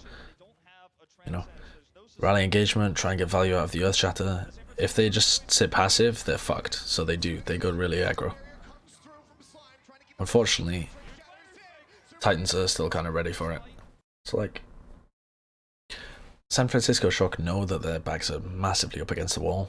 Moth doesn't have his sound barrier. They used the trance in the previous fight. Suminsu has his grav. I mean, if they just wait for Titans to walk towards them, they are like 100% dead. So they try and make something happen. They go aggressive. They catch Bumper at the corner, which is pretty nice. They get a bash on him. So Bash Shatter goes down. Unfortunately, it only connects on Suminsu, which I think is a little unlucky for San Francisco Shock, honestly. Especially considering that aggression was pretty well executed. And then Super tries to go for a charge, but actually gets bashed out of the charge.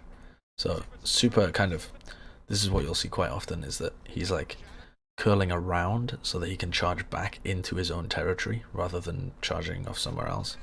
So he gets into the charge position, but then he gets bashed out. So unfortunately, you can't really do anything there. He's got Discord Orb on him. He gets fucked. And it's a nice fire strike as well. But okay, they tried something. Playing right around the edge there, nearly gets knocked out. The rest of the Shock, they're caught up. They're back going towards B. They're gonna start pushing forward. Sinatraa needs to be farming up for this grab. Oh yeah, and unfortunately as well, unfortunately Sinatraa and Choi are just caught behind.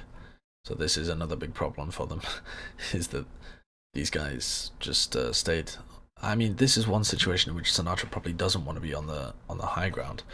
If you consider what they did here, Sinatraa was already hiding up top and was doing like a lot of damage to them behind. But if instead Sinatraa had come with them, Sinatraa would have had his personal bubble to be able to try and buy space for Super, or like stop him getting hit by some of these things. He could have used his personal bubble as like a bit of shielding for Super to be able to not get mega fucked in this fight. Now unfortunately, as soon as Super does go down, Sinatraa and Choi are just stuck there. So very hard for them to do anything. Also as well, also this is really interesting. Moth goes for a boop and nearly boops Bumper into the pit. That would have been a mega clutch. Like, just as Moth is trying to disengage from this fight, Bumper's like charged over there, and then boop, and he almost gets a double kill, or at least one pick, onto Sominsu and Bumper. If he had got either of those, this fight might have still been winnable. You know, once the spawners come in and stuff.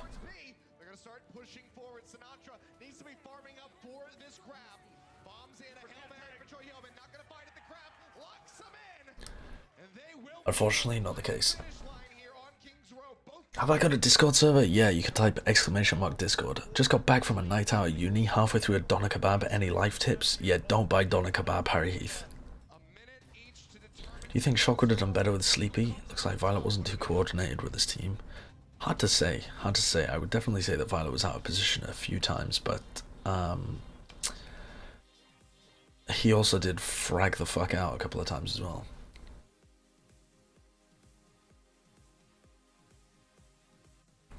Monty said that he doesn't like teams playing into a defensive Zarya with energy advantage. They should try other comps. I don't know what that means. He doesn't like teams playing into a defensive Zarya with energy advantage. I mean, what other comps should they try? Well, he doesn't want them to use it. I don't think that makes sense, because you generate energy so fast in goats that it doesn't really make any difference that the defensive Zarya at the beginning of the fight has a slight advantage. Hey Sandman, I remember you from the TF2 days. I like you. Does Diva... That's why I was wondering actually, does that Diva Bomb contest the point? I don't know. It was super weird, right? I couldn't see anyone was there. No, they just back off. There's nobody pushing. It was weird, right? But no, it's just because nobody's near it. Like, Sominsu runs forward, he hides, Bumper's behind a shield. There's nobody actually pushing the cart.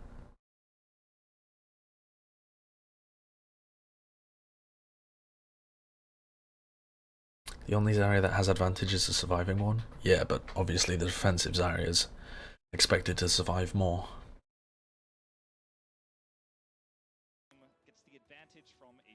But yes, basically both Zaryas in the middle of team fights should have 100%, because teams, you can't afford to wait out Zarya bubbles.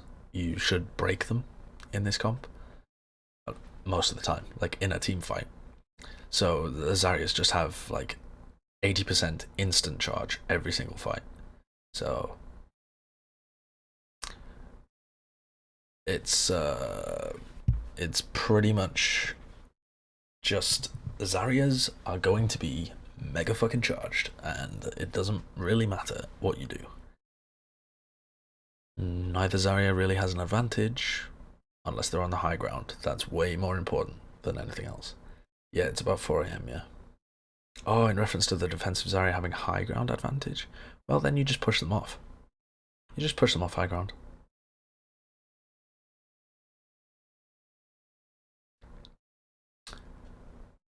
You meant Monty doesn't like teams pushing goats v goats on the map Rialto's second point when the defensive team is holding the staircase.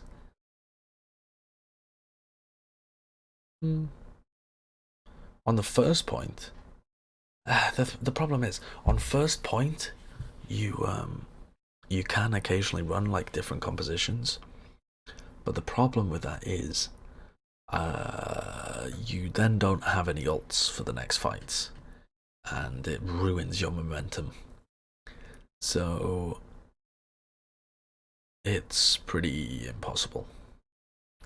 Like, you can run core DPS stuff if teams are running Rhine goats, but if you value momentum, it's better just to mirror match. What do I benefit from reviewing all these games? I get a better understanding of the game. I can talk with a genuine expertise rather than just having watched the games once. Opinion on Cheshire. I don't think I've been there. I lived in Manchester for ages, but I don't think I went to Cheshire. No, there isn't a good way of getting the Zarya off the staircase on second point Rialto. That's true. But there are other ways of approaching it, and every other comp would be worse, pretty much. And yeah, this round... Oh no, it wasn't this round.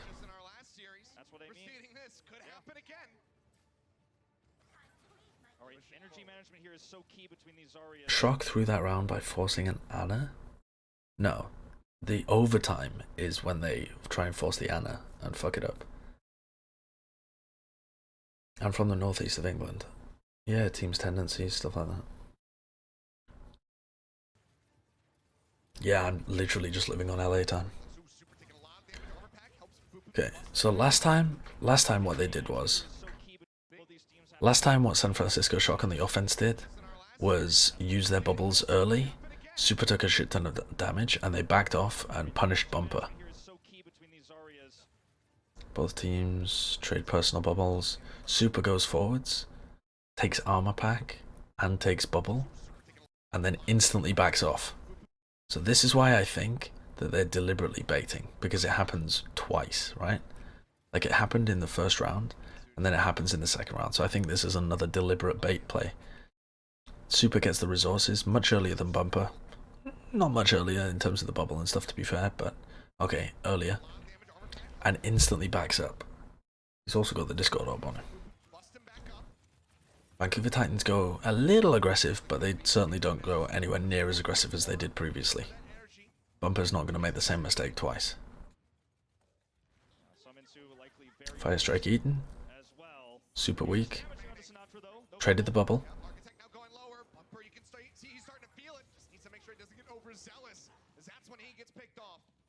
San Francisco Shock still kind of weak. Armor pack is used onto Sinatraa.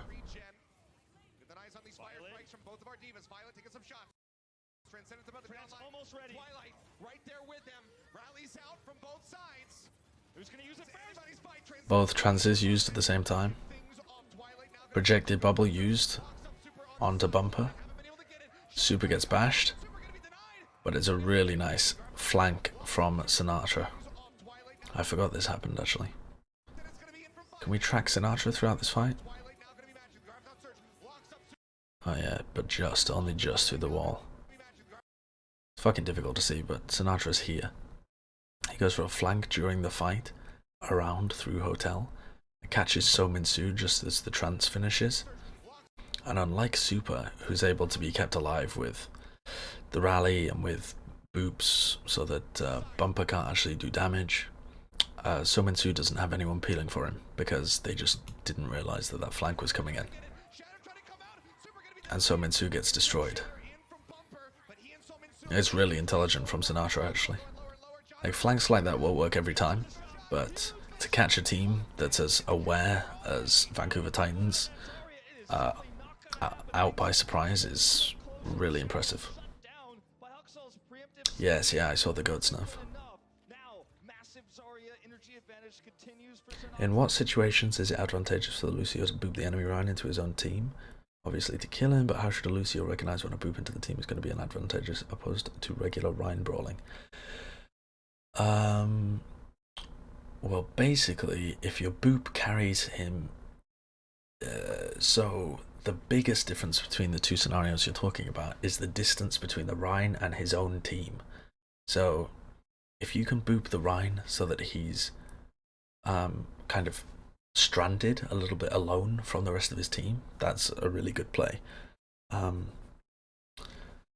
If you're just going to boop the Rhine and he's still right next to all the rest of his team, then he's not really isolated. You're not going to be able to get the kill. But most of the time, if you boop a Rhine into your own team, they're going to be able to get the kill. But it normally happens as well before resources are traded. Like, if you do it at the end of a fight, people aren't going to be healthy enough to follow up on it. You want to do it to, like, set up an advantage in the fight. So normally somewhere towards the beginning of the fight, just after bubbles have been traded, something like that. Another Lucio change? What is that?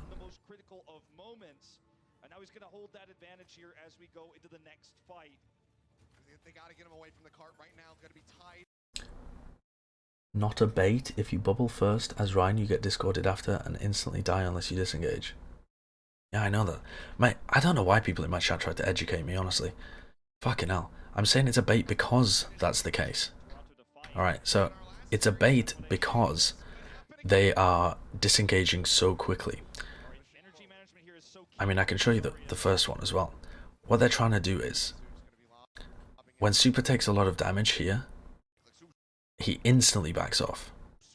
Super fast. And the rest of the team wait to see if Bumper is going to go aggressive, and then he's going to get onto them. And then they're going to collapse onto somebody.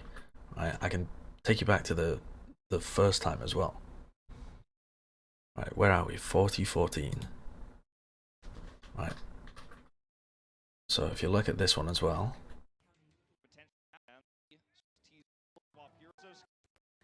So here, this is the first round. Super goes forwards. Bubble is used super early. And they instantly disengage.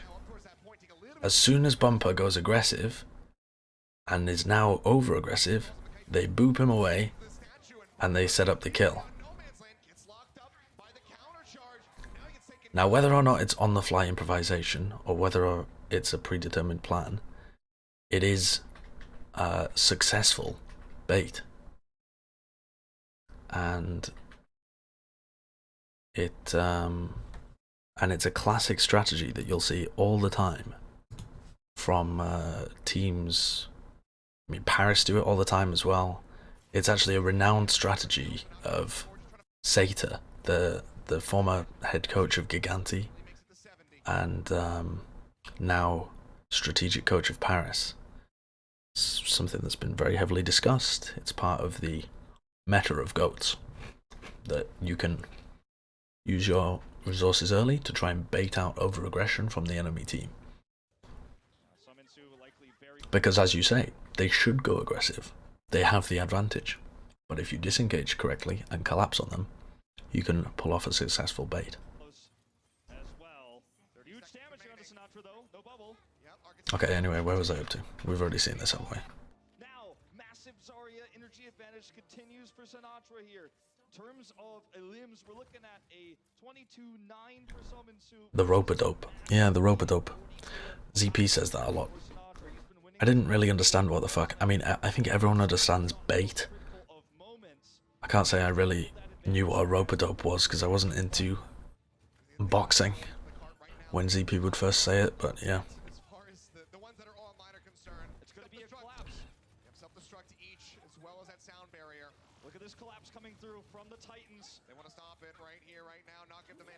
Bubble used very early. Oh, this fight was nuts, wasn't it?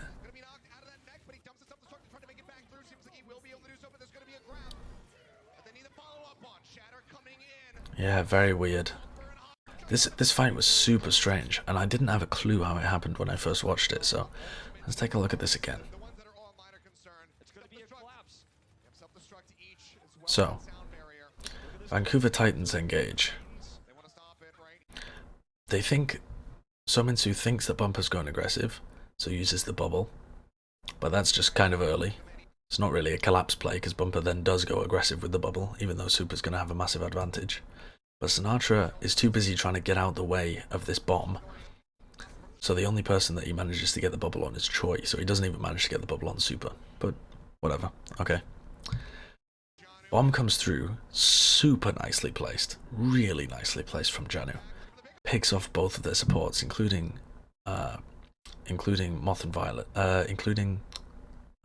Moth, who just uses sound barrier, and Violet, who would probably be able to get up to his in the fight if it had continued. But okay, Moth's done his job, he's given sound barrier to the rest of the team. So how then does the rest of this go so well? How did they not find another pick on these guys? How did nobody here get isolated? Oh, they did. They just went for Choi Obin, so they burnt through Choi's sound barrier. But he gets back in. And then the grab into Earth Shatter, and they focus them all down. That's pretty crazy. That's pretty crazy. Can we look at Violet there? Yeah, have you spotted a bot play from Violet again? Look at this collapse coming through from the Titans. Okay, Violet's at the corner.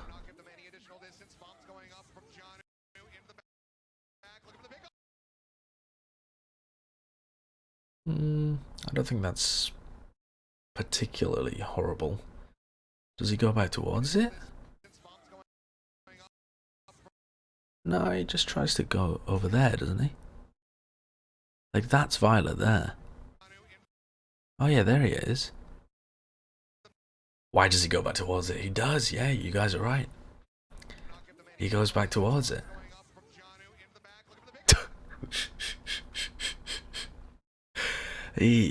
Violet had a bunch of errors in this game.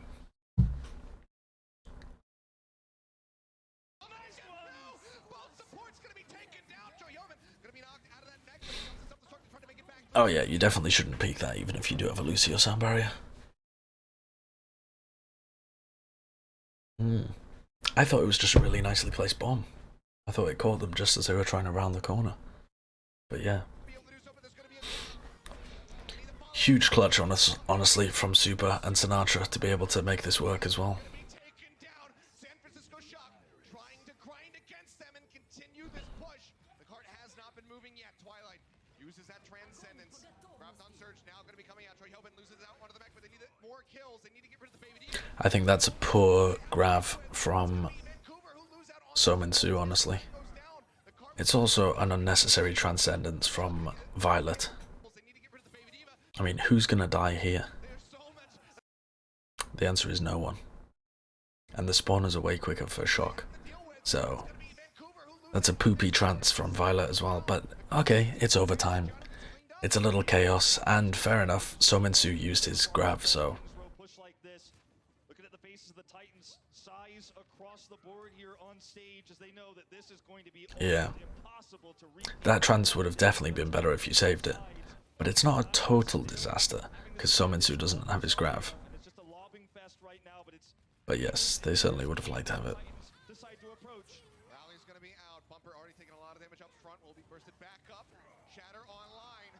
Good start, but it's meters and meters gained. So why are they not able to disengage from this? Rally comes out. They just get overwhelmed. They get overwhelmed and isolated, and Super gets bashed and killed. I thought they were gonna retreat effectively with Choi just playing the card. But it seems like they all really wanted to stay close in case they C9'd. But yeah, pretty good. Okay. We're gonna go. It's difficult with only 1 minute of time for the attacking team to. It's gonna be behind us. Okay. 1 minute in the clock. That can be do or die. So Architect's first grenade here is going to be. But this is the thing that I didn't like. Why did Architect run Anna here? They ran it in the first round, and it worked really well, but it's a niche strategy that you shouldn't run twice. So this is where Architect was hiding last time. So Slime goes up and checks it, but Architect is over there. Even so though, I just don't think you should run a strat like this twice in the same game. On that high ground. 40 seconds remaining. Vancouver, they really need to try to get this cap on the first push. Got to be careful this grenade. Here we go. The grenade just gets eaten and Architect goes down instantly. I think this is Vancouver, they really le poop. cap on the first push. Got to be careful this grenade. Here we go. It comes down, going to be taken away. Slime comes in from behind, manages to get rid of Architect. That's just really bad. Point starting to take this one up. 28 seconds still remaining in Vancouver. It's their default, they've run it in other matches too. No, when they ran it in other matches though, that was against Sombra Goats. Is it just their default on King's Row all the time?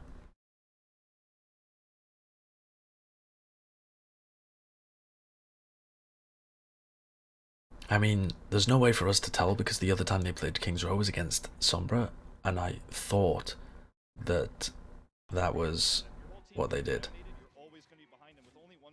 I thought that was why they did it. I didn't realize they just ran it every single time. Is going to be absolutely massive hit or miss. Slime's looking for him right now up on the high ground. While Anna isn't great, wouldn't you want her on the high window looking over point? You mean this window up here? The problem with that is you don't get value out of the Bionade, and that is the biggest reason that Shock are running the Anna. And so Architect previously was positioned here to get Bionades behind them, because obviously if you just chuck a Bionade in, Janu's going to eat it. So Architect tries to get a sneaky Bionade in on the side of them. That's why he's positioned so far up. If he positions himself further back, he's not going to get value out of his Bionades, unless he really times it superbly well, but you have to play around defense matrix and all of the shields. It just seems unreasonable to try and time it that well. You can see he's at the center of the screen to the back. So I don't really like this strat. I don't think it's good. I think it's good as a niche thing, but Titans were so ready for it. I mean, Slime scouts out this top window, and then once they figure out where Architect is, Jano just runs it in with the defense matrix up. Oh, he doesn't even have the defense matrix up actually. He gets slept, doesn't he? Does he get slept? Yeah, he gets slept. But he dies anyway.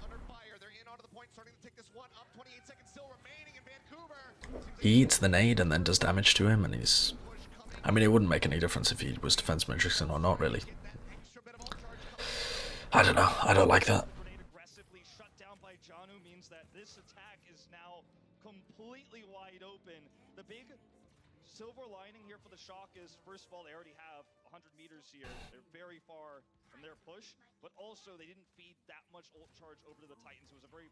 If they play slow and Architect plays safe, they probably out-sustain too, right? I'm not really sure. I don't have any information on how Anna plays against Brig Goats. That would seem to make sense. But also, Brig's healing is AoE, so if you just matrix the Rhine so that he can't get healed by the Anna, and then just run at him, you should win that fight, because the Brig is able to stun, and then he gets discorded, and then he gets focused by your whole team, and the healing that you're running the Anna for just gets eaten by the defense matrix. So no, actually, I think if they play safe, then Titans just run at Super and overwhelm him. Sleepy wouldn't have let that happen. That guy's woke as fuck. You should have seen him back in the day. Dude's like a sloth, man. He seemed all dopey and shit, then he gets mad and it's like a paper shredder attached to a lawnmower. There's blood everywhere. Roses are red, violet is blue. Sleepy wants bread, but SF Shock through.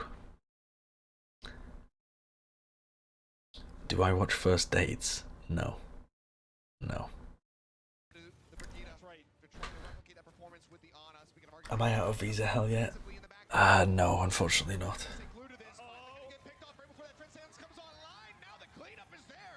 Vancouver, the floodgates have opened. Just trying to delay a little bit longer, but they instantly kill off That pilot form diva. That cart will continue to glide. You could feel the hope slipping from the San Francisco Shock's fingers here. They had this map. The San Francisco Shock. Decisive fights for the The San Francisco Shock. This is the... Don't flank and shatter here, Bumper. You crazy, crazy dude. No one's playing forward. They make the call. The cart's too close. He's got to come out Crazy motherfucker. on anybody from that position. grabs. Both ready. Shatter, he goes around the corner. So this is a really interesting play to me. How Bumper doesn't get punished for this. On anybody from that position. Grabs. Both ready. So that Shatter goes in, he's trying to speed boost past Super's shield and just slap a grav down. I think it's just blocked by Super's shield though. Maybe it's blocked by Sinatra's bubble? I think it's just Super's shield. But why does Architect not get a bash on him? He just fucking zigzags out of there again. He's so fast getting back out. Does he get booped or something? How the fuck does he get out so fast without getting CC'd? Grabs. Both ready. Shatter, he goes Around the corner. He must get booped by Moth, right? That's really unfortunate by Moth. Like, Moth should really try and boop him into San Francisco Shock rather than away from them. But instead, he just gives him a speed boost back out. I mean, I think it must be a Moth boop, right? Like, I can't think of any other way that he would be able to get in and out so fucking fast. grabs. Because it was nuts. I was watching it. I was like, what the hell tech is this? But I think it must be a Moth boop. Can't really see, but it is a Moth boop. I mean, how do you know that? I reviewed this game yesterday. Moth goes for tons of boobs. Half of them are great, half of them are like that. Okay, alright. Plausible Media has reviewed it. Fair enough.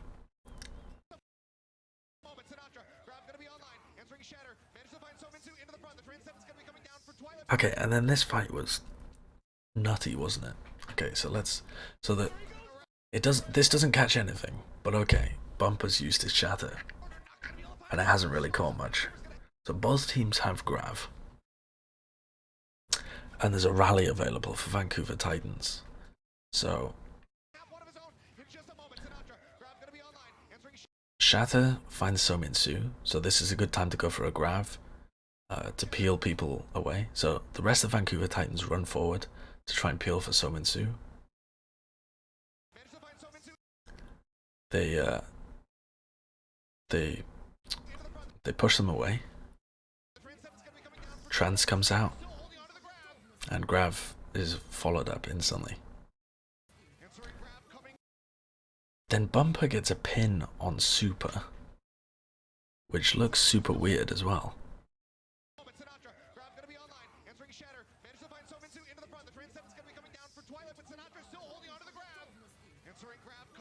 I think he gets booped, right? He gets booped by Moth. That's why it looks so weird.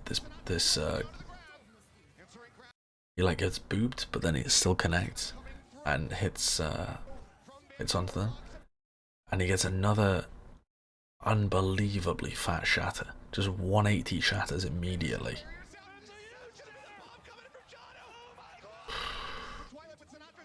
Just crazy. So Bumper gets 5% by swinging onto Choi, 15 from that fire strike on Moth and Violet. Gets a shit ton more just from swinging into them all. He's already on 50% when the grav comes in. The pin and swinging in the grav gets him the rest, and then he just turns around and shatters. And this man's fucking unreal. Jesus Christ. Is there a clip from Bumper's POV? Yeah, if anyone has the clip. Oh wow. Okay, let's have a look at this. As they did is never easy, especially being pulled to the brink in that fifth and final game. If Slime had not hit, that right click to knock them into the self-destruct, they would not be coming in with a 2-0 scoreline. It's got to feel stressful when you've always been the fan favorite at home in Korea, but he... Vancouver have to stay glued to this. Finally gonna get picked off right before that Transcendence comes online. Now the cleanup is there. Vancouver kill off that pilot form Diva. And Clark will continue to glide. You could feel the hope slipping from the San Francisco Sock's fingers as they had this map practically won. San Francisco Sock. San Francisco Sock. Bumper. Yes, Bumper with the flanking shadow potential. He's trying to be What? sneaky again. He's done this. What is Bumper doing here? In what universe does San Francisco Shock play that aggressive and not look for Bumper? So many times in tense moments. But no one's playing forward. They make the call. The cart's too close. He's got to come out. Wouldn't be able to sneak up on anybody from that position. Grabs. Both ready. Shatter he comes in goes around for the it. corner. Not going to be able to find anything, though. The shield was up. Now Super's going to have one of his own in just a moment. Sinatraa. Grab going to be online. Answering Shatter. Managed to find Sominsu into the front. The Transcendence going to be coming down for Twilight, but Sinatraa still holding onto the grab. Answering grab coming through from Vancouver. Locks him in the sound barrier. Sound. That's going to be the bomb coming in from Jono. Oh my God, Mikkel. He does it again. We saw it from him yesterday to get the victory over the charge. Now he does it to take the win on. That's pretty fat, not gonna lie. That's a pretty fat fucking clutch. Jesus Christ. What I'm thinking now is, what happens if he doesn't get that shatter? So Shock...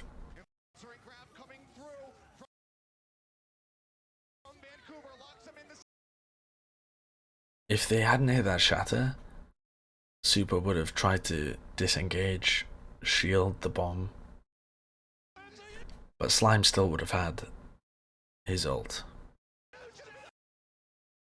So... Either way, this bomb from Janu is really nice. It's not only defensive for Sinatra's grab, but it also sets up this nutty wipe.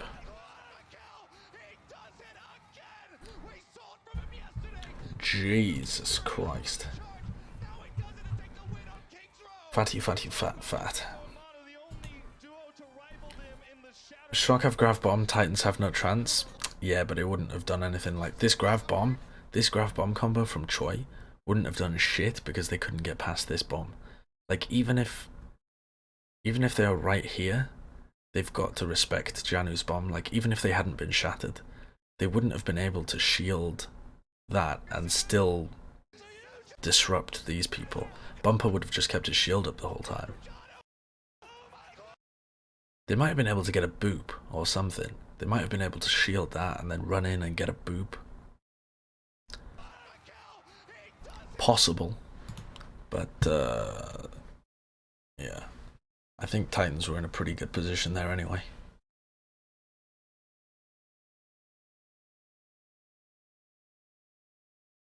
But yeah, pretty sick. Pretty sick. Sinatra's grav was used. Look, here it is. Like, they're stuck in Sinatra's grav there. They used their counter grav bomb combo, but even if they hadn't been shattered, they got to respect this bomb, so they wouldn't have really been able to do anything about the people stuck in it.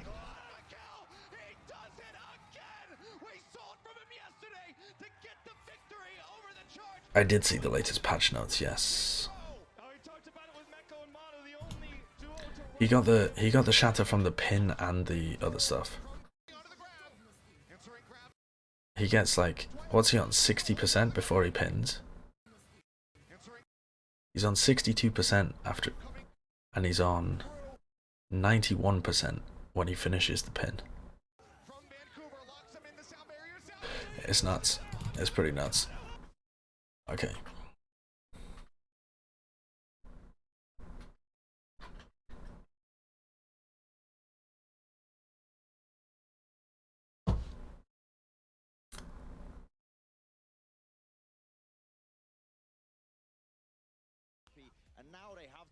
How do you feel about Lucio's speed aura changes specifically? I don't really know. I think it'll have a massive impact. I just don't know what the impact will be. probably will nerf a lot of death ball compositions because they rely on speed boost so much.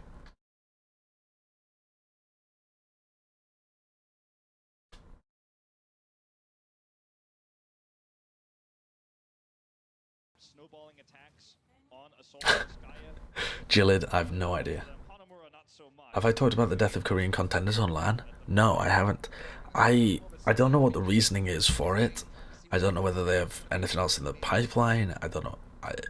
From the sound of it, it's just the same as European, EU, and NA now, right? Where everything's online, and then they have a LAN final. What a huge downgrade for the Korean scene. I'm sure it's incredibly disappointing for everybody involved. I don't know what the justification is, or any of the decision making, but just in terms of the quality of the production and the product put out, it's certainly not going to be the same.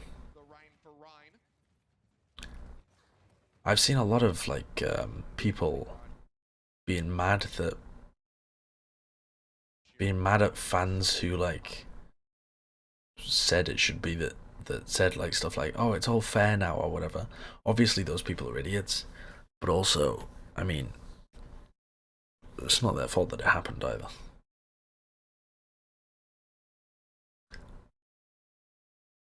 I don't think it's a deliberate attempt to nerf Korea. I don't think that would make any sense. Because you want to make the other regions better. If your aim is parity, you should try and make the other regions better. You shouldn't try and bring them all back online. It doesn't make any sense, does it? But as I said, don't know the decision making.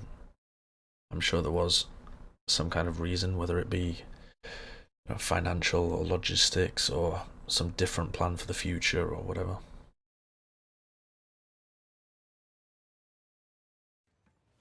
It's gonna be really rough to get out. Shouldn't all of the contender scenes be on the same level? Why? Why?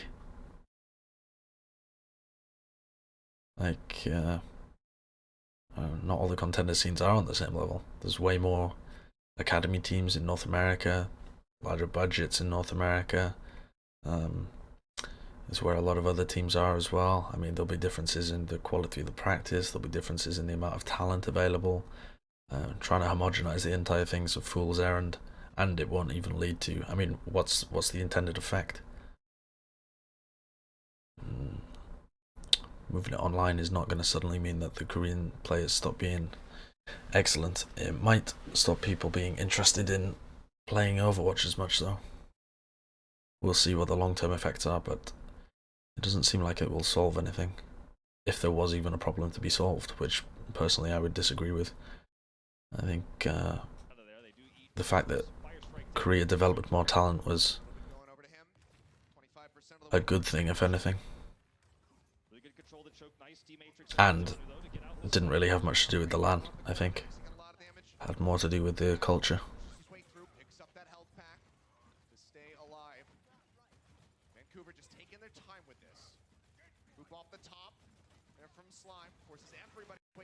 Let's have a little look at this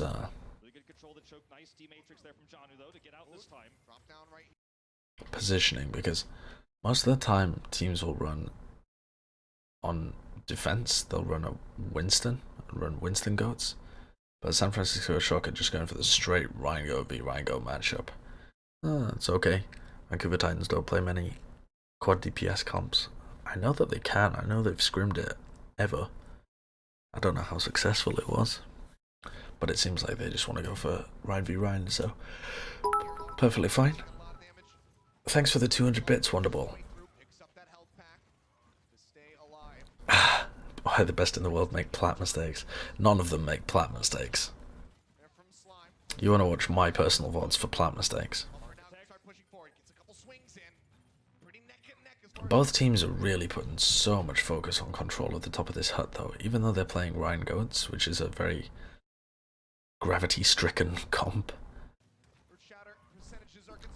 Both teams are really trying to prioritize who's up top. I mean, Sominsu gets up top, immediately Nevix comes up and boops Sominsu off. Janu comes up to take control of the high ground. Bumper gets super punished for going for a fire strike. Bumper's got Discord Orb on him. It really shouldn't go for a fire strike in this position. But he takes, I think does he take a right click from Sinatraa? Is that what it is? Yeah, I think it's a right click as well as a bunch of other shit from Nevix. And he just gets melted. Was very low and super pushes up to get that final swing, taking him down. Now Twilight gonna be taken out as well. And Vancouver gonna have to reset. Now, when you look at the damage done in this fight, it's once again we have to keep pointing at Sinatraa, giving him the thumbs up here because he's managed his energy well, did bleed through all that damage when it looked like. Should Korea and EU have been left at 12 teams like China? I don't know. I don't have any idea. I mean, there'll be a bunch of different thought processes that go into those things. Anyway, yeah, I don't know. Being able to communicate without the use of a translator is one thing, but there's actually a shit ton of players that have a load of personality that transcends the language part, and also there's a shit ton of Korean players that can speak really good English that people still get bothered by. NYXL, for example, those guys have sick branding, embody the vision of the team so well, actually speak decent English, have great personalities. Anybody who complains about, you know, the fact that NYXL is a full Korean team, I think is an idiot. And also, I mean, Vancouver Titans have so many fans, even though people are engaged with their personalities in some sense, right? But I wouldn't say I really know what the personalities of any of those guys are apart from Bumper, and only him because I know the personalities of like Haxel and Twit and Stitch of being like fairly shy people, but I'm still a fan of the team.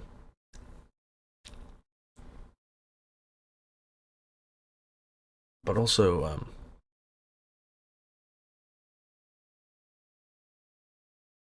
yeah, I think if the Korean players could speak really good English, I'm not even sure that people would have that much of an issue with it, because it's not like they have an issue with,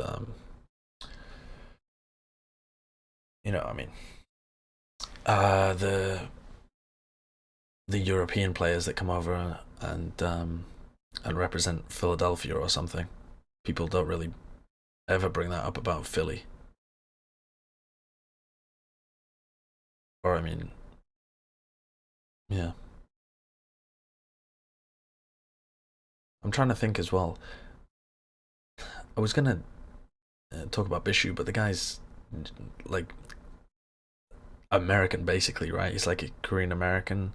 He's just been in NA for so long that I don't think you can use him as an example at all. Bishu is, yeah.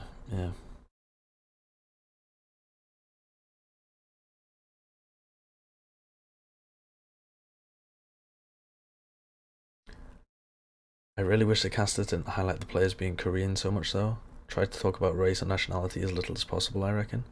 I think though it does bear talking about that Korea produces so much incredible talent.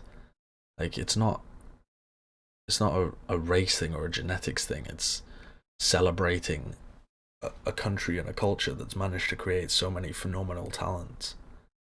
And you know, learning from them and the lessons they have to offer other countries as well.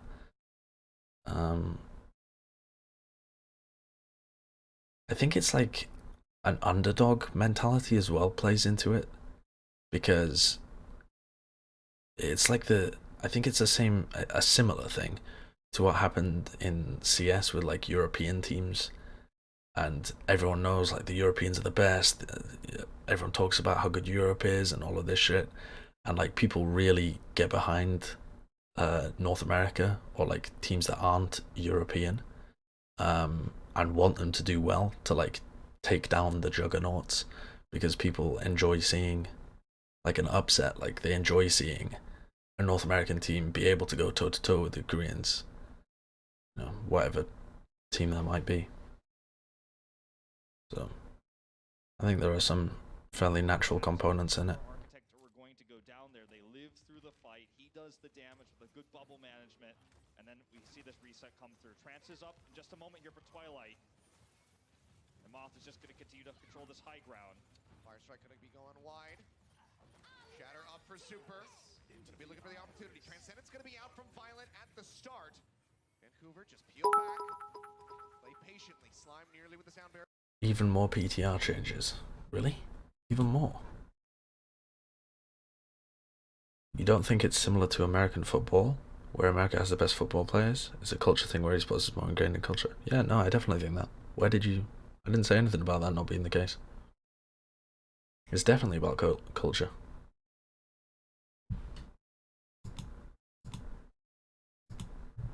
Okay. What's this? I've already seen this. I thought you said brand new PTR changes. Okay. I've been debated, everybody. It's alright, Wonderball. Online, Moth. Right alongside him. Shatter. Bumper. Again, Bumper finds big value because they apply a lot of pressure to Super's shield, and as Super tries to like hide to regen his shield, Bumper just comes out and throws down a slamming shatter. Bumper's so good at being able to do that.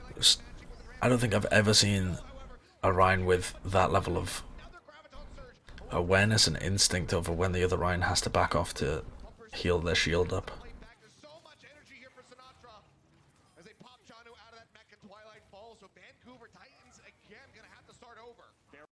Now, what I'm interested in is why Twilight uses his trance here.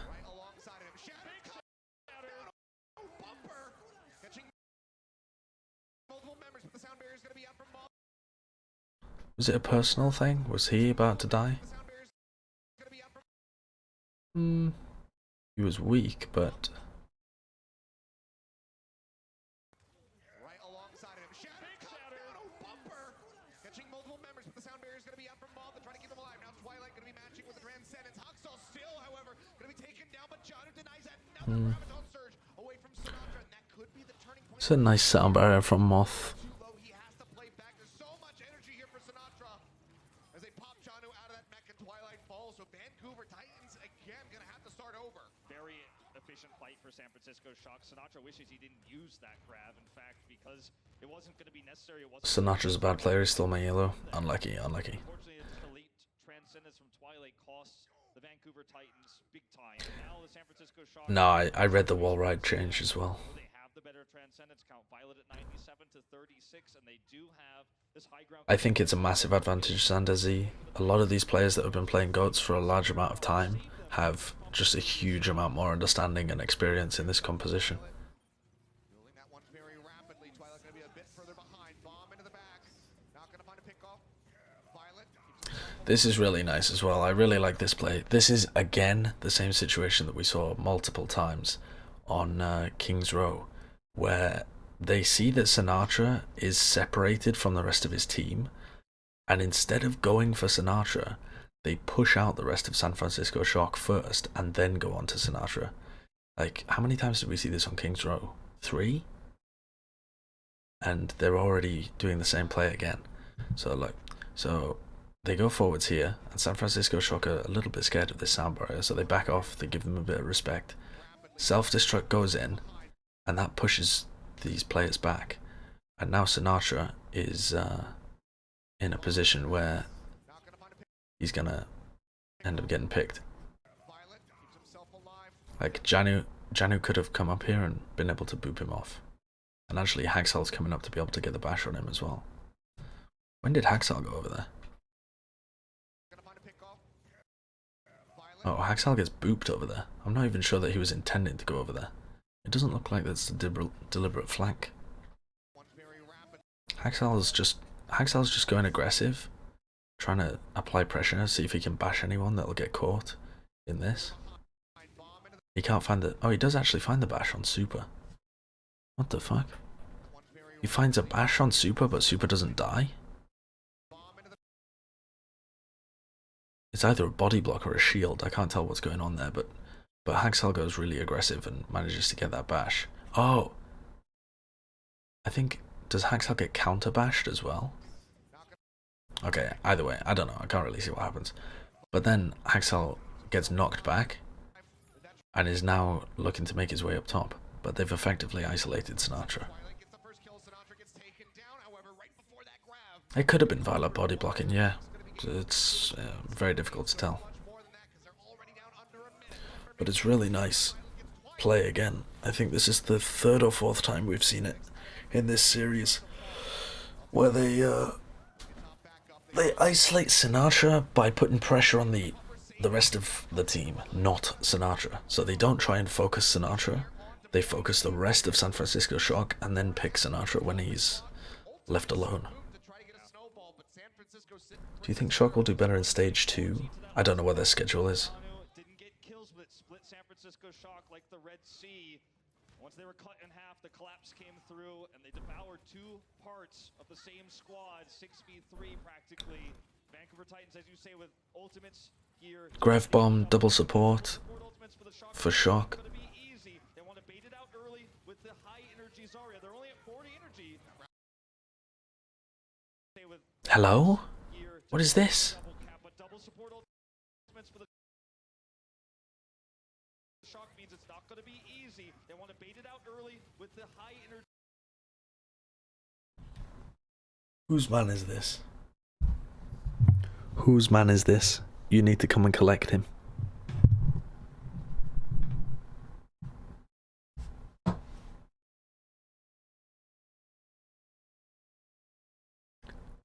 How does that happen? Cut in half, the collapse came through, and they devoured 2 parts of Can anyone see him? 6v3 practically.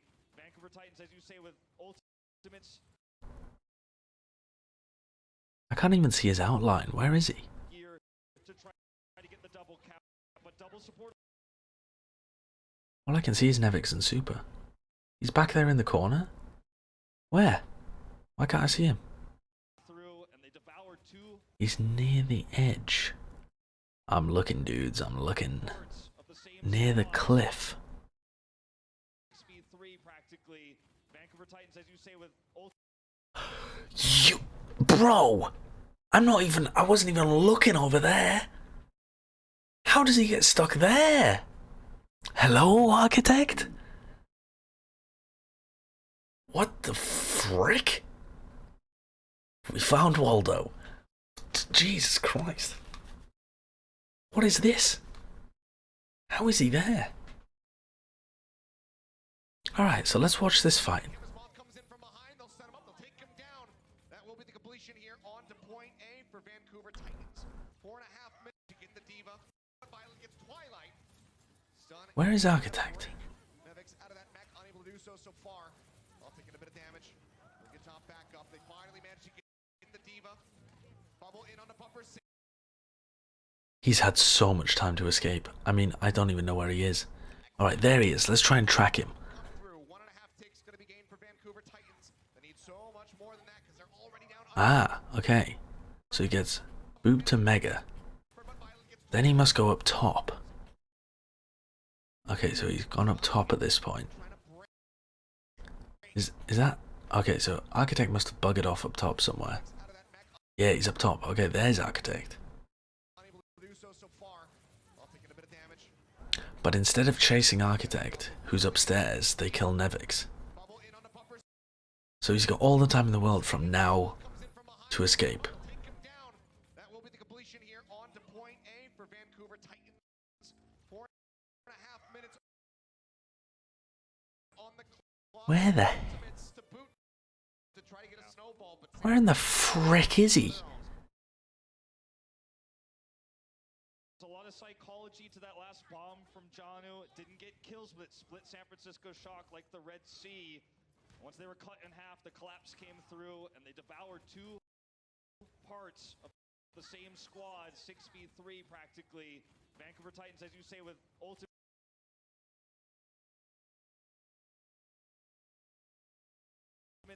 here to try to get the double cap, but double support ultimates for the Shock means it's not going to be easy. They want to bait it out early with the high energies. He's literally hiding next to a mega pack. How does he come in on that little health? Why doesn't he take the mega near where he's hiding? Easy. They want to bait it out early with the high energy Zarya. They're only at 40 energy. That rally's going to be coming through. Architect taken down. Hoxall now answering with one of his own. And to grab out Transcendence used by Violent. Keep them all alive. Moth's still going to be holding on to that sound barrier. Bomb up over the top. Twilight popping, but that's going to be Nevix getting himself a double. Big clutch, to be honest. Big clutch. Check out his POV. That's a good point, yeah. Where is his POV? Has anyone got it? What's the name of the guy that was... Oh, here we go. Architect POV. Alright, there we go. 즐기면서 하는 쪽으로 그렇게 연습해서 경기가 좀 잘 됐던 것 같아요. Have to reset. When you look at the Oh, I found it. I found it instantly. We'll get top back up. Alright, here we go. 1.5 ticks going to be gained for Vancouver Titans. They need so much more than that because they're already down under a minute. Bumper managed to find Super, but Violet gets Twilight. Stun and trying to break Nevix out of that mech, unable to do so far. While taking a bit of damage. We'll get top back up. They finally managed to get the Diva. Bubble in on the Bumper, saving him as Moth comes in from behind. They'll set him up. They'll take him down. That will be the completion here on to point A for Vancouver Titans. 4.5 minutes on the clock and ultimates to boot to try to get a snowball, but San Francisco sitting pretty with some of their own. There's a lot of psychology to that last bomb from Janu. It didn't get kills, but it split San Francisco Shock like the Red Sea. Once they were cut in half, the collapse came through and they devoured two. He just ignores the mega. The same squad, 6v3 practically. Vancouver Titans, as you say, with ultimates here to try to get the double cap, but double support ultimates for the Shock means it's not going to be easy. They want to bait it out early with the high energy Zarya. They're only at 40 energy. Yeah, rally's going to be coming through. Architect taken down.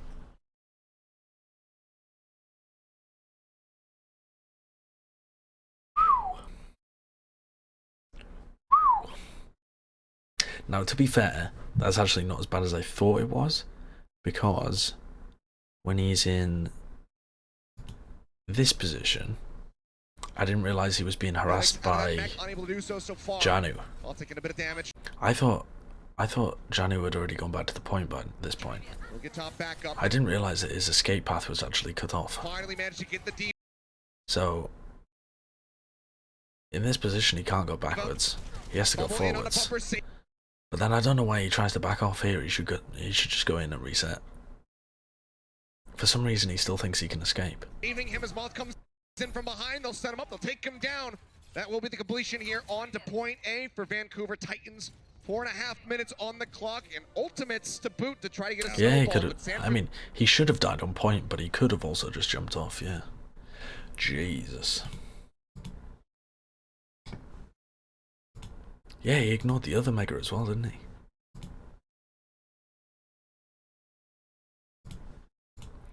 Well. Damage there as well, and will end up with a trans advantage. So for the Shock right now, high grounds control. Oh, I've got an itchy ear. Depleted. You feel really good about this situation. If he didn't get right clicked, it might have been a really good pincer. I don't think so. I don't think so. You're one brig. Only if the rest of his team went aggressive first and he came in unnoticed from the back. And it's pretty hard for the defensive team to go that aggressive. Right now for Vancouver, not the greatest. See what they can get done. Janu pushing forward. D-Matrix going to be used. They're trying to isolate Super. Unable to find him though. Bomb going to be coming up. Janu looking for the pick. The shield is there. Rhine blocks it out.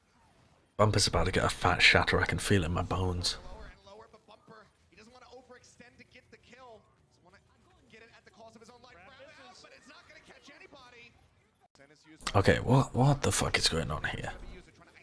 So trance gets used, sound barrier gets used. Self-destruct forces passive positioning out of the San Francisco Shock. Bumper can start moving forwards, takes armor back, takes bubble. Does a lot of damage to Super. He's hoping somebody else can finish him off. Bumper gets attacked, takes another armor pack, and Sinatraa is just getting pressured and tries to get a grab. To be fair, close to getting 3 players, but it actually gets 0. Even if it does get them though, how are they going to be able to follow up on that? I suppose they might be able to. Super and Choi around there, Sinatra's around there. If it had actually sucked 3 players in, there would have been a fatty grab. But it's not going to catch anybody. Hoxel does dip into it right at the end, but now the rally's going to be coming through. Grab going to be expiring. Bit unfortunate. Cooper tie-ins entrenched it onto the point. Shatter coming down straight into the shield. The Super cannot stay alive. They managed to take him down. Now Nevic's going to be falling. Violet eliminated. Moth going to be the only support alive alongside Architects. There should be an easy fight win from there though. I don't think he tried to solo grab Haxal, otherwise he could have just done it right at Haxal's feet.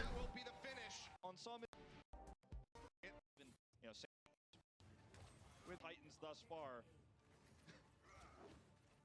This is how you build a 9-second shatter. Yeah, maximizing. What is Sinatra's positioning? Why so isolated? He likes to take an off angle, because if you focus him, the rest of his team can get in for free. And if you don't focus him, then he can do a ton of damage. So you have to be pretty smart to be able to fuck Sinatraa up if he's in these positions, honestly. A lot of Zaryas will take off angles that are designed to do that kind of thing. Okay. What the fuck is 648p? It's the most I can stream in. Efficiency there with that Reinhardt. Nevic straight up over the top. Who stunned up, nearly popped out of the back. Yeah, that's honestly so fucking weird situation here. So Nevix comes through, nearly gets the boop on So Min-soo, but then they bash him and nearly demech him. Then for some reason So Min-soo doesn't try and get the follow-up kill. He's like looking out for Bumper, wondering if he needs to help him. And then he gets booped off by a right click from Sinatraa. Very strange. It's going to give Violet a lot of extra ult charge to heal Nevix here. With that orb of Harmon, you could see it on him. Every time they start inching forward, they take so much damage. Sinatraa in the another day. How does Sinatraa get isolated like that as well? Oh, he gets whip shot.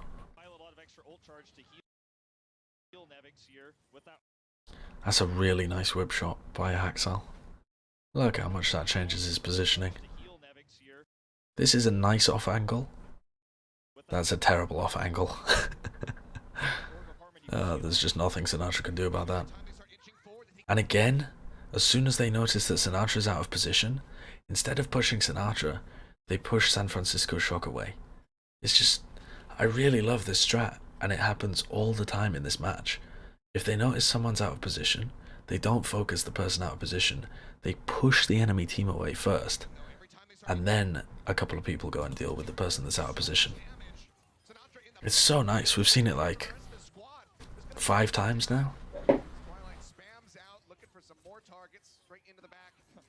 Tries to get the foot out there, but Hoxel takes the kill. What Violet made up for with that Orb of Harmony on the Nevix, Twilight catches up with in terms of raw damage output. He'll stay 3% ahead, so he'll have the defensive trance here, and Sinatra's so yeah, it's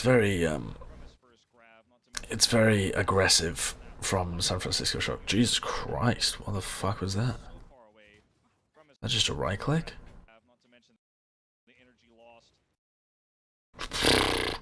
Sinatraa gets demolished. Not to mention the energy lost in that lost fight. Oh, speaking of which, he'll get taken out here again by Utterly demolished.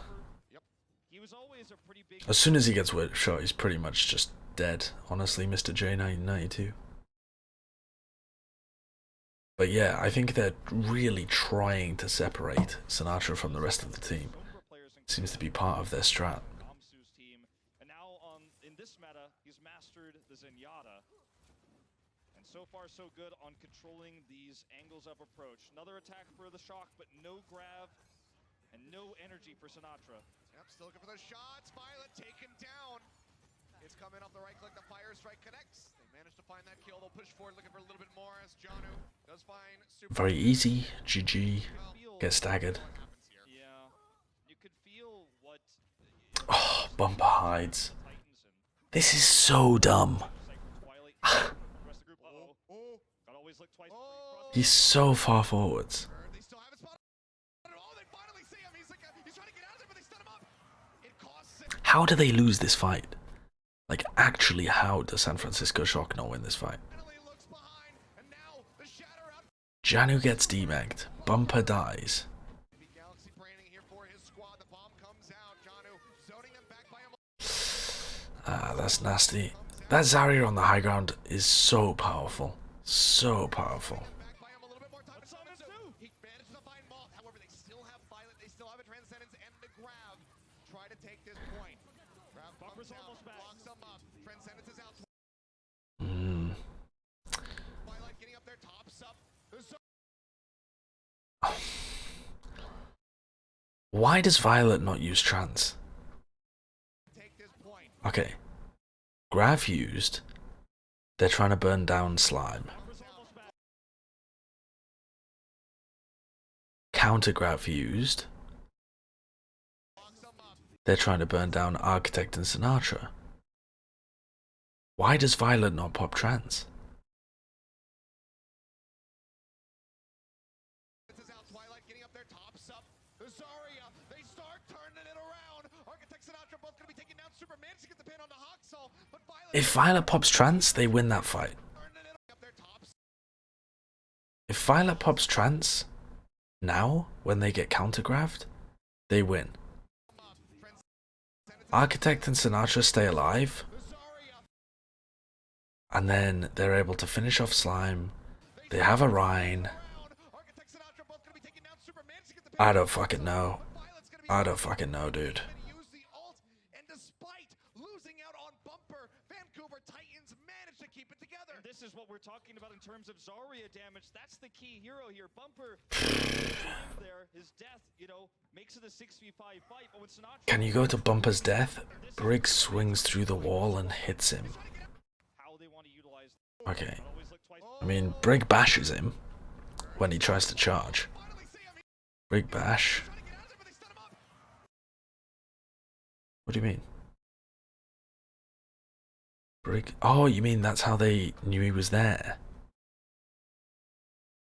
What the understanding of this map for the Titans and how they want to utilize the line of sight for Twilight Titans and how they want to utilize the line of sight for Twilight. He's separate. I don't think so. I don't think the Brig hits him through the wall. I know, I can see Architect swinging there, How they want to utilize but I'm looking at his health and I'm pretty sure his health remains exactly the same. Gotta always look twice before you cross against Bumper. They still have 476, yeah, no. but Violet's going to be eliminated before he Violet has had a shaky game, honestly. Shaky.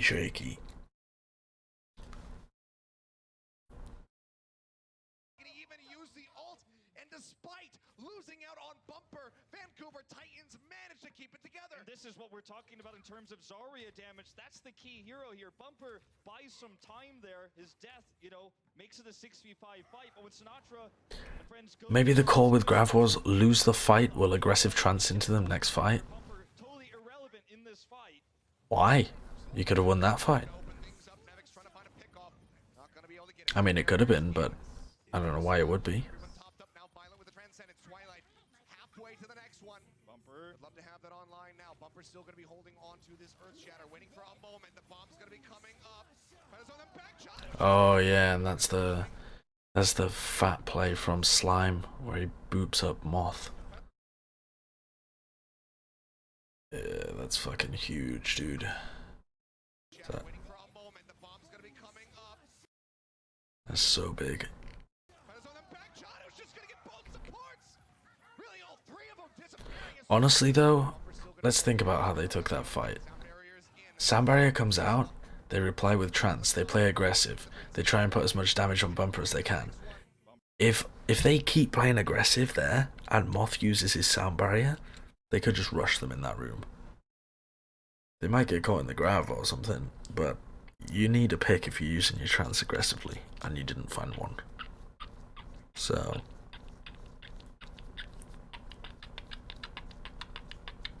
Whoa, squeaky eye. So, unfortunately they're setting themselves up for failure. Do you guys like that squeaky eye?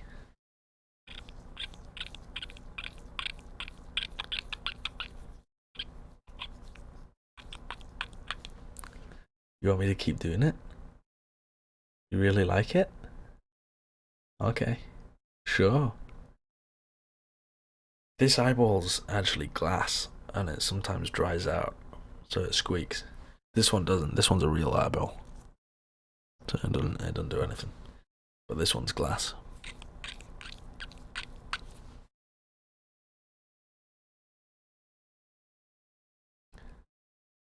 No, that's bullshit though, by the way. I don't have a glass eye. It's flesh, but it squeaks.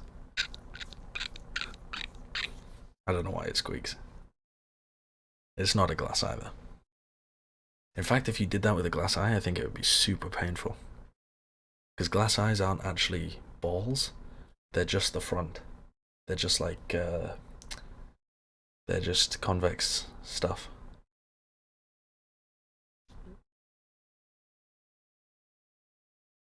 Why do you know this? Because I was training to be a doctor. I've actually put in a guy's false eye before. It's super cool. Because the eye itself looks like a real eye when you look at it.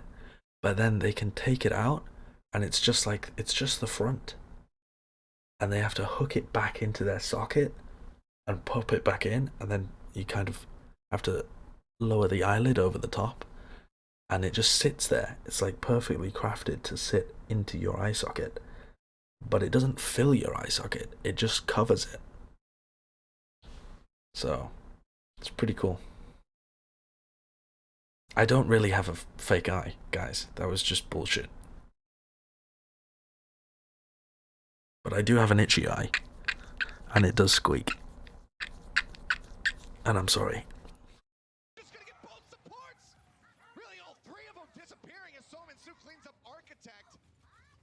Shatter needed. Bumper maintains it. Johnny just continues to get multi-kills. We had a video recently with okay. talking about how to use self-destruct. He talked about how you put it.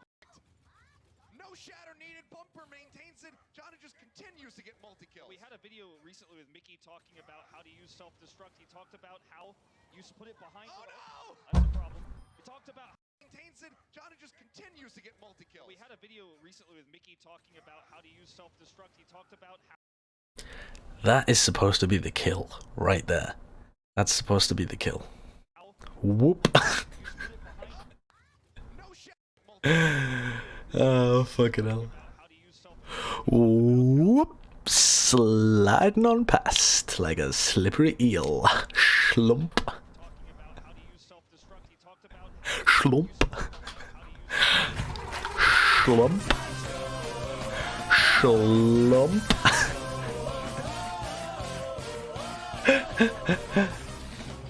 Thank you, Kid Cult, for the Twitch Prime sub. The Rhine has to back about how you put it behind. Use self-destruct. He talked about how. Talking about how to use self-destruct. He talked about how you put it behind. Big unlucky. Big unlucky. What we saw there, and now a grab coming out. Okay, instant grab just on a Big bomb. Shatter though. Down. Shatters come out. Hawksoul gonna be the first one taken down. The bubble comes. Did the grab actually find anything? And they die. That's exactly what we saw there. And now a grab. Oh, I got Moth. Big Shatter though. Shatters come out. Hawksoul gonna be the first one taken down. The bubble. Super with a sick play. But he will get knocked out of the mech, and it seems like Bumper, with his overzealous charge, might have just cost Vancouver Titans point A defense, a full hold potentially there, but he doesn't hit the wall. He goes into the ice, and now San Francisco Shock in an extra 4 minutes to try.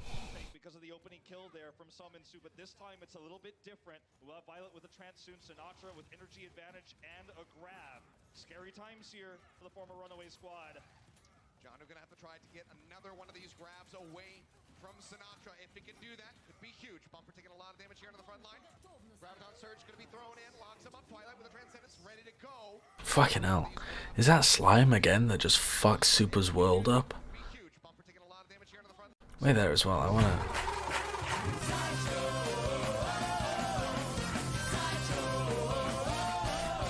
Yo, Captain James T. Kink, 11 months in a row, thank you very much. Fucking superb, you funky little analyst. There, thank you. Alright, so here, Super swing, so they managed to block the Earth Shatter. Oh no, they don't block the Earth Shatter. Nevix actually gets hit, but okay, nobody else does. Architect has his shield, Super has his, Sinatraa has a bubble, and Super's swinging. Super then goes for a pin, but because Sinatraa never saves bubbles for Super when he's about to use Grav, Super gets booped by Slime and just goes to Africa. Whoop, bye-bye. And on the other hand, Bumper has a magnetic... What the hell? Super goes for a pin and gets booped and flies into the wall. Bumper goes for a pin, takes a bubble, so he can't really get booped. But when the bubble disappears, he somehow catches Violet and somehow gets booped to a 90-degree turn. I mean, I'd love to tell you how that works. I'd love to tell you what the fuck happened there. But I can't. I don't know how Bumper does this shit. Was it the whip shot?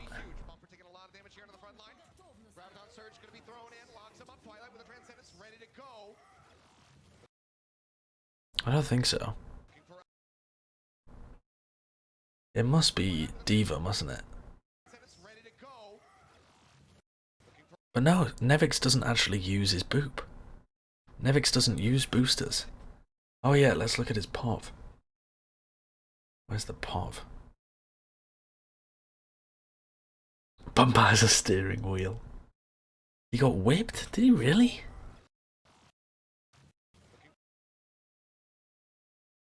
How could he get whipped and turn? Don't know. I can't see the whip shot. Where's the whip shot? Maybe you guys can see it. I can't fucking see shit.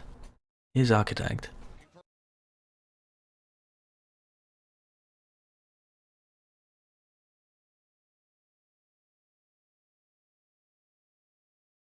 I don't understand how that would work. Did Moth boop as well? Oh! Am I just not realizing that Moth is behind? No, there's Moth. No, I mean... I don't think that's Moth. Unless...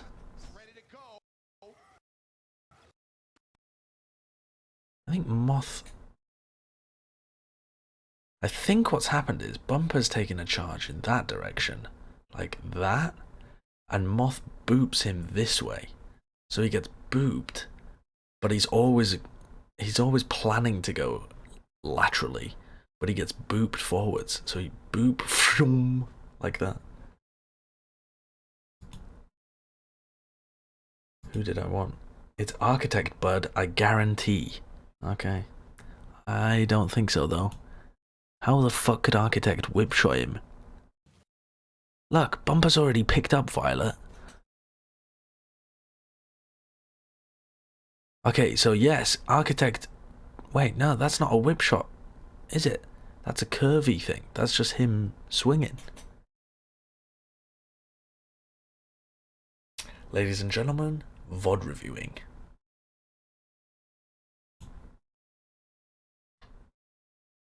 Well, there it is. Chat and Sideshow are talking about different moments. Okay. Alright, let's have a look. Let's have a look. Architect's POV. Alright, here we go. Here we go. Bobber, as always, coming in with the clutch. Trying to break Nevix out of that mech, unable to do so far. While taking a bit of damage. Orb of Harmony, you could see it on him. Again, though, every time they start inching forward, they take What was it? looking for those Wait. shots. Violet taken down. Is- Have a little bit more time to sub together. And this Mickey talking about how to use Be taken down, but San Francisco shot and locks him up. Twilight with a Transcendence ready to go. Okay. Bumpers. Graviton Bumpers Surge gonna be going. thrown in, locks him up. Twilight with a Transcendence ready to go. Looking for a pin. Manages I don't think it's Architect, dude. Sinatraa. If he can do that, Alright, let's see. be huge. Bumper taking a lot of damage here on the front line. He uses Graviton Surge Rally, gonna be thrown goes forward. He uses the cooldown way earlier though. in, locks him up. Twilight with a Transcendence ready to go. Bumper is literally bubbled Oh, when he uses Whip Shot. He uses Whip Shot right now, cooldown goes off. He's bubbled. Doesn't do shit.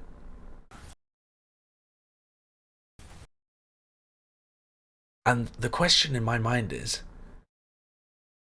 how the fuck does Bumper turn 90 degrees?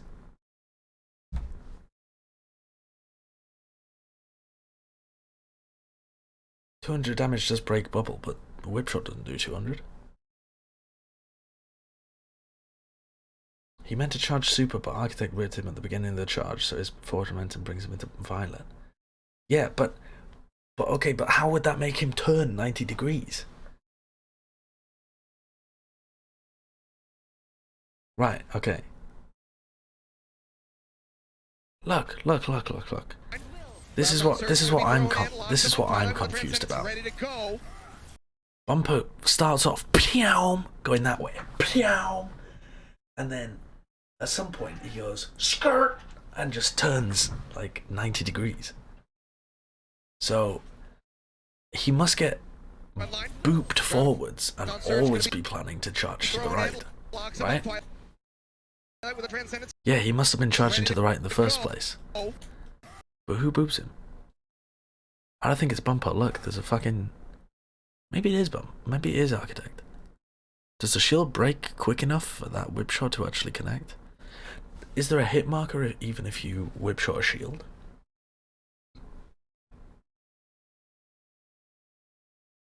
I don't think it's Bumper, yeah. Okay, so... There's a hit marker regardless. You can boop through the shield if you're standing inside the enemy shield. Why do I give a fuck? I mean, I literally don't really care. I don't care what happened. It was cool. Alright, anyway. It's not important tactically, is it? It's not like we're going to be able to gather anything from it in the future. We're not going to be like, whenever Bumper charges, you should try and stand inside his shield and whip shot him. It's just random.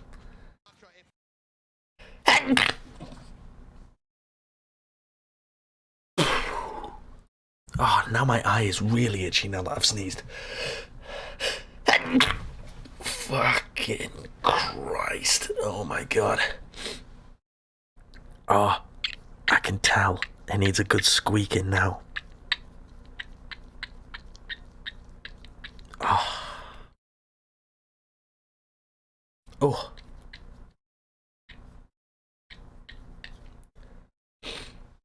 Oh.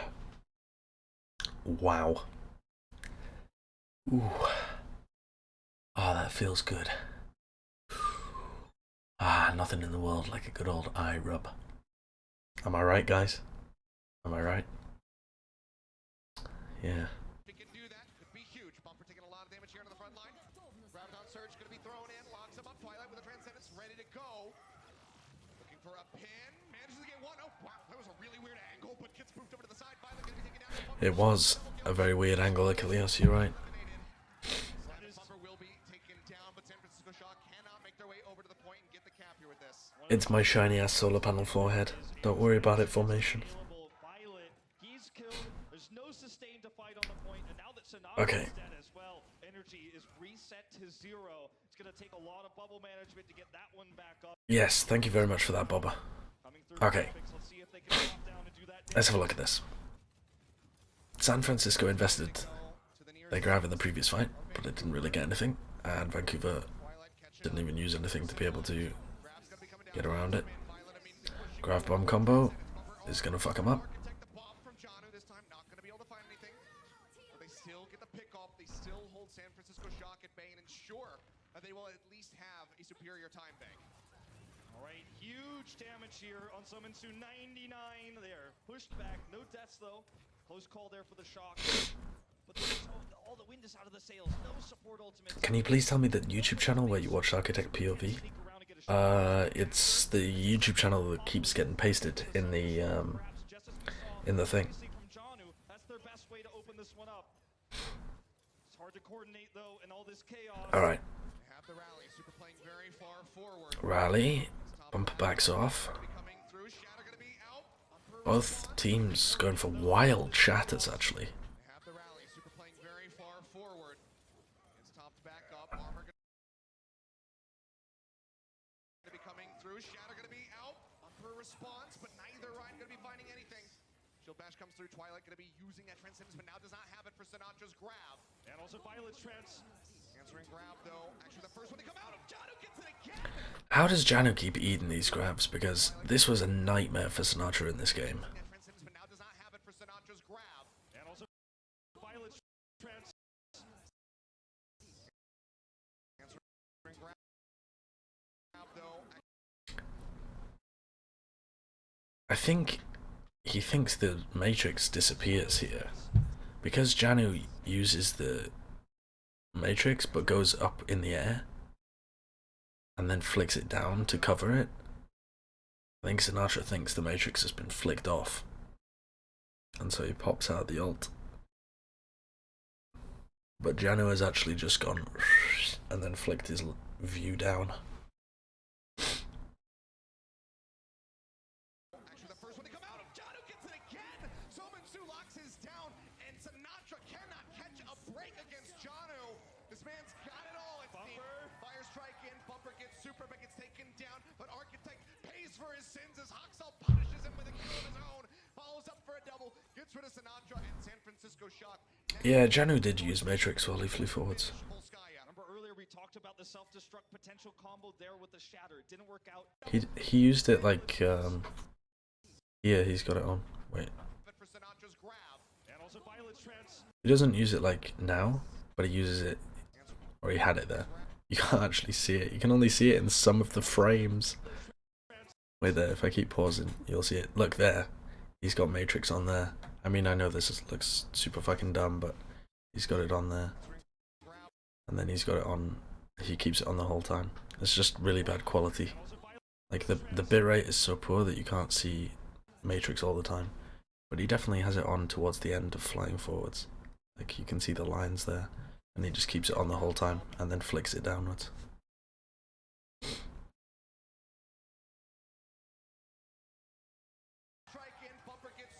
Jesus Christ. You horny little gorilla fuckers.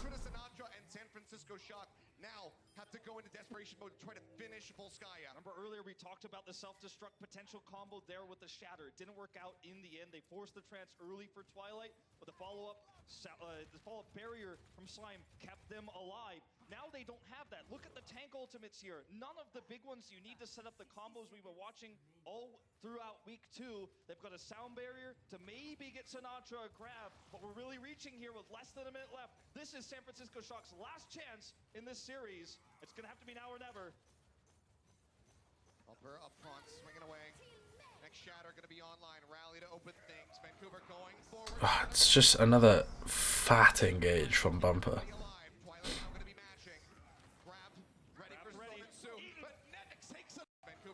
That's a nice play from Nevix as well. I mean, they're so good at being able to do this. They don't really get anything out of it this time, but I think it still bears like looking at. So both Rhines are swinging at each other. The bubble gets used earlier for super, okay? So Bumper backs off a little bit, takes armor pack to make sure he's at full health, takes bubble, and just kind of shoves super out of position. And as soon as super's out of position, Bumper goes for the backlines and earth shatters them. They do it all the time. It's like they get mad value out of Bumper's earth shatters because they control where the enemy Rhine has to play by applying pressure to him.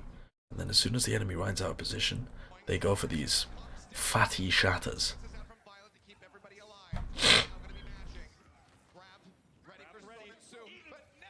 How does Nevix get that eat?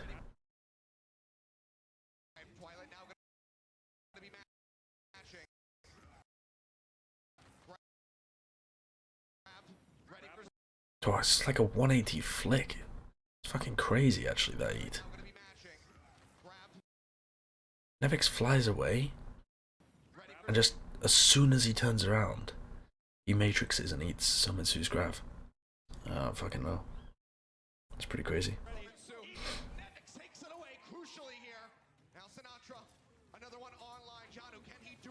Yeah. The fly away and flick back. Yeah, pretty baited. Yeah, when they go through the choke is a good opportunity. It's true.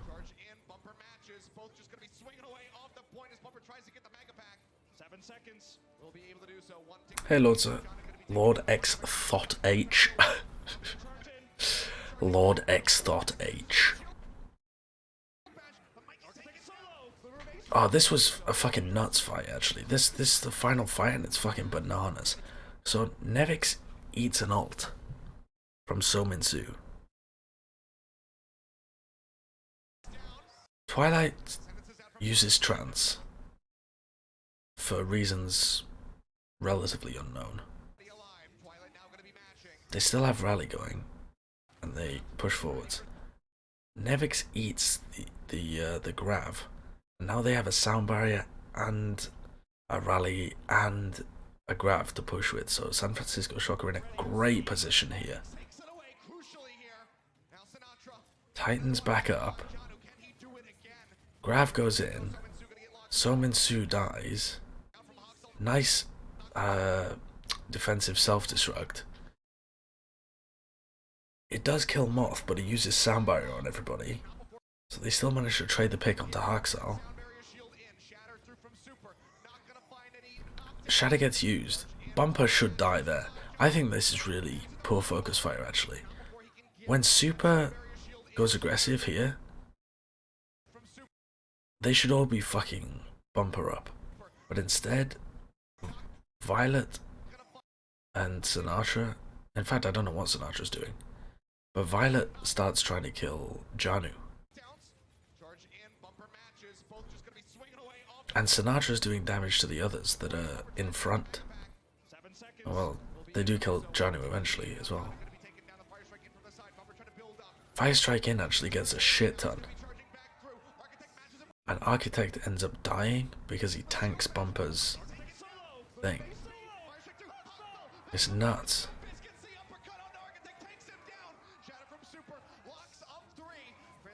Okay, but Trance comes out from Violet.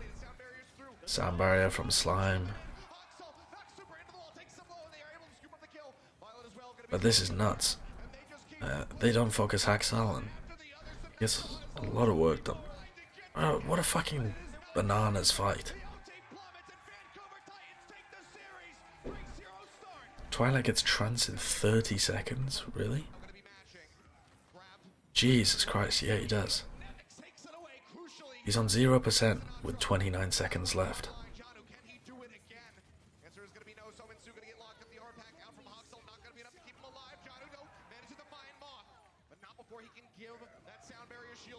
Oh, they should really kill Bumper here though. If they kill Bumper, I think they win this fight. Even if they now go over there and kill Bumper and just all 5 of them run at him, I think they win that fight as well. Twilight is pounding damage out, isn't he? Yeah. 7 seconds. Will be able to do so. 1 tick to be gained. Now John is going to be taken down. The fire strike in from the side. Bumper trying to build up. It's actually less than 30 seconds. It's like it's 25 seconds. 26 seconds if we want to be reasonable. Twilight builds a Trance in 26 seconds. Fuck me, dude.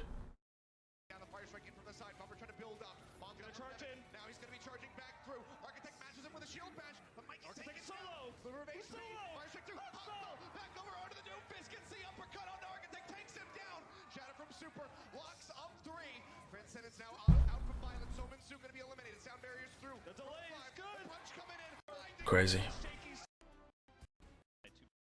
There's two ways to not be able to use Sport Ultimate. For Vancouver, Sominsu is still playing. Scoreline, they might not actually think as highly of the. Twilight was incredible. I think Twilight deserved player of the match in this series, especially because on Route 66 I think he played a butt ton of Ana on this and he was just incredible.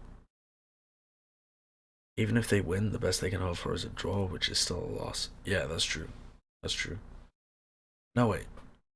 No, they could have got more than a draw on that game. Like, oh no, you're right. Yeah, they had to cap before overtime, didn't they? It's a really weird situation. Yeah. So as soon as this went into overtime, the game was over anyway, wasn't it? Very odd. I don't know why they run assault maps in the second half. Doesn't make sense.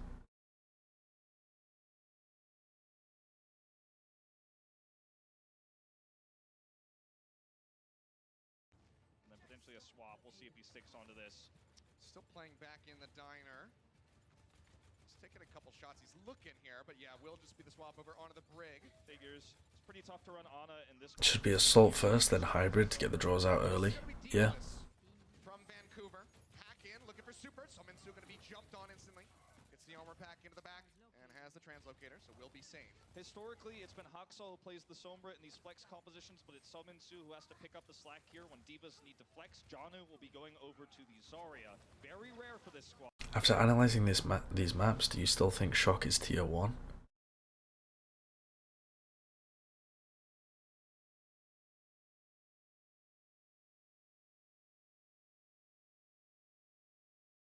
Yeah, I think so. I think though that what might be more accurate is to put San Francisco Shock in tier 2 and have at the top of tier 2 and have Paris and NYXL in tier 1 until one of them proves not to be in tier 1. And in that sense, you kind of separate the really elite from the pretty elite. Having said that, though, I think San Francisco Shock could have won this series if they'd won a couple of crucial fights on Volskaya and Kings Row. So I think it depends how strict you want to be with the tiers and how much you think teams can vary throughout the week. Like, on any other day, Shock could have won this, I think. I don't think it's necessarily the case that Vancouver Titans would win this series consistently.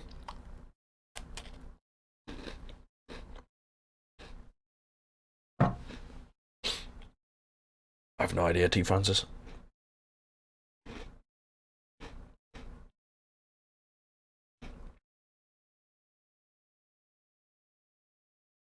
And yeah, they need to fix their strategies for Busan.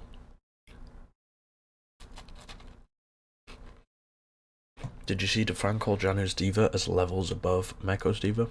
I didn't see that, no. But I also haven't done a VOD review of NYXL yet, so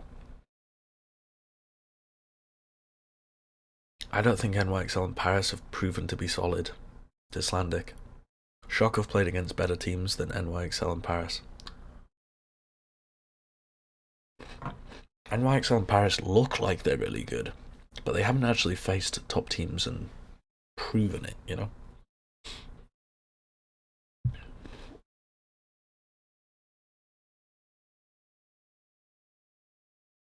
They run the maps like that because loser picks attack defense, so the first map has to be something you can't tie. That's a good point. Why did this not happen last season? Is it because last season we used to play 5 maps if there was a draw? We used to just ignore the score if there was a draw?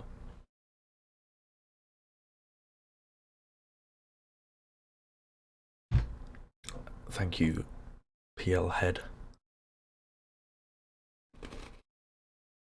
I've seen the patch notes, yes, thank you. Yes, it is. Bumper, getting collapsed on. Super finds the first kill here. And Bumper does get taken. I don't think last year was the same. Going to fall Let's see if that's just going to be a Draws in map 3 just got ignored, I'm pretty sure, and we went to map 5 if the score was equal. they're probably just going to be sticking through with this. Yeah, you know what's No, wait, that can't have been right, can it?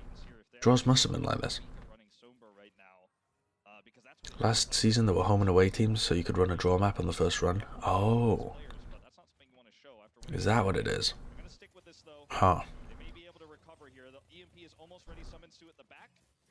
No support ultimate, so it doesn't March 8th, Paris versus Titans, NYXL versus Shock. Yeah, yeah. Sue getting ready to rejoin. Navix taking a lot. That's gonna be fat, isn't it? Absolutely huge. EMP out. Okay, so Vancouver Titans looked a little uncomfortable playing against Sombra versus Charge, so I expected them to just run the default GOATS matchup on this map, but instead they're running the Sombra. after winning a series. They're going to stick with So Shock want to try and play aggro. recover here. The EMP is almost ready. Summons Sue at the back. Nevix has been hacked, Support ultimate, so it doesn't matter if Violet or Moth don't get gets his ult. save their team. Summon Sue getting ready to rejoin. Navix taking a lot. That's such a ballsy shatter. Why does he go for this? EMP is almost ready. Summons Sue at the back. No support ultimate, so it doesn't matter if Violet or Moth don't get hit. They're not going to be able to save their team. Summon Sue getting ready to rejoin. Just really nice instinctive shatter from Super. Bumper jumps up on the cart and Super's like, yeah, get fucked. Super is absolutely huge. EMP out. EMP comes out and it's... Who manages to get the boop away there? Oh, it's Slime. Yeah, I thought Slime had been shattered, but really nice peel again from Slime. Comes down and boops Super away. So Super isn't able to get the picks on Janu and Haxel. EMP out. Summon Sue will catch everybody. But they use EMP and Trance. Oh yeah, they still get the kills. The kills. Continue some hacks. That was really close. Additional ultimates. Great turn. EMP out. But again, I mean, what are you supposed to do here? The Lucio literally just wins the entire fight with one boop. Don't get hit. They're not going to be able to save their team. Super hits a fatty shatter, and yet you can't follow it up because Slime just boops you away. Navix taking a lot of damage. Gonna be knocked out. Up with the shadow from Super is I don't know. What are you supposed to do about that? absolutely huge. Nothing you can do. EMP out. Summon Sue will catch Pretty crazy. everybody. Denying away that transcendence from Violet. Now they'll be able to push forward, get the kills, continue some hacks, and try to build up some additional ultimates.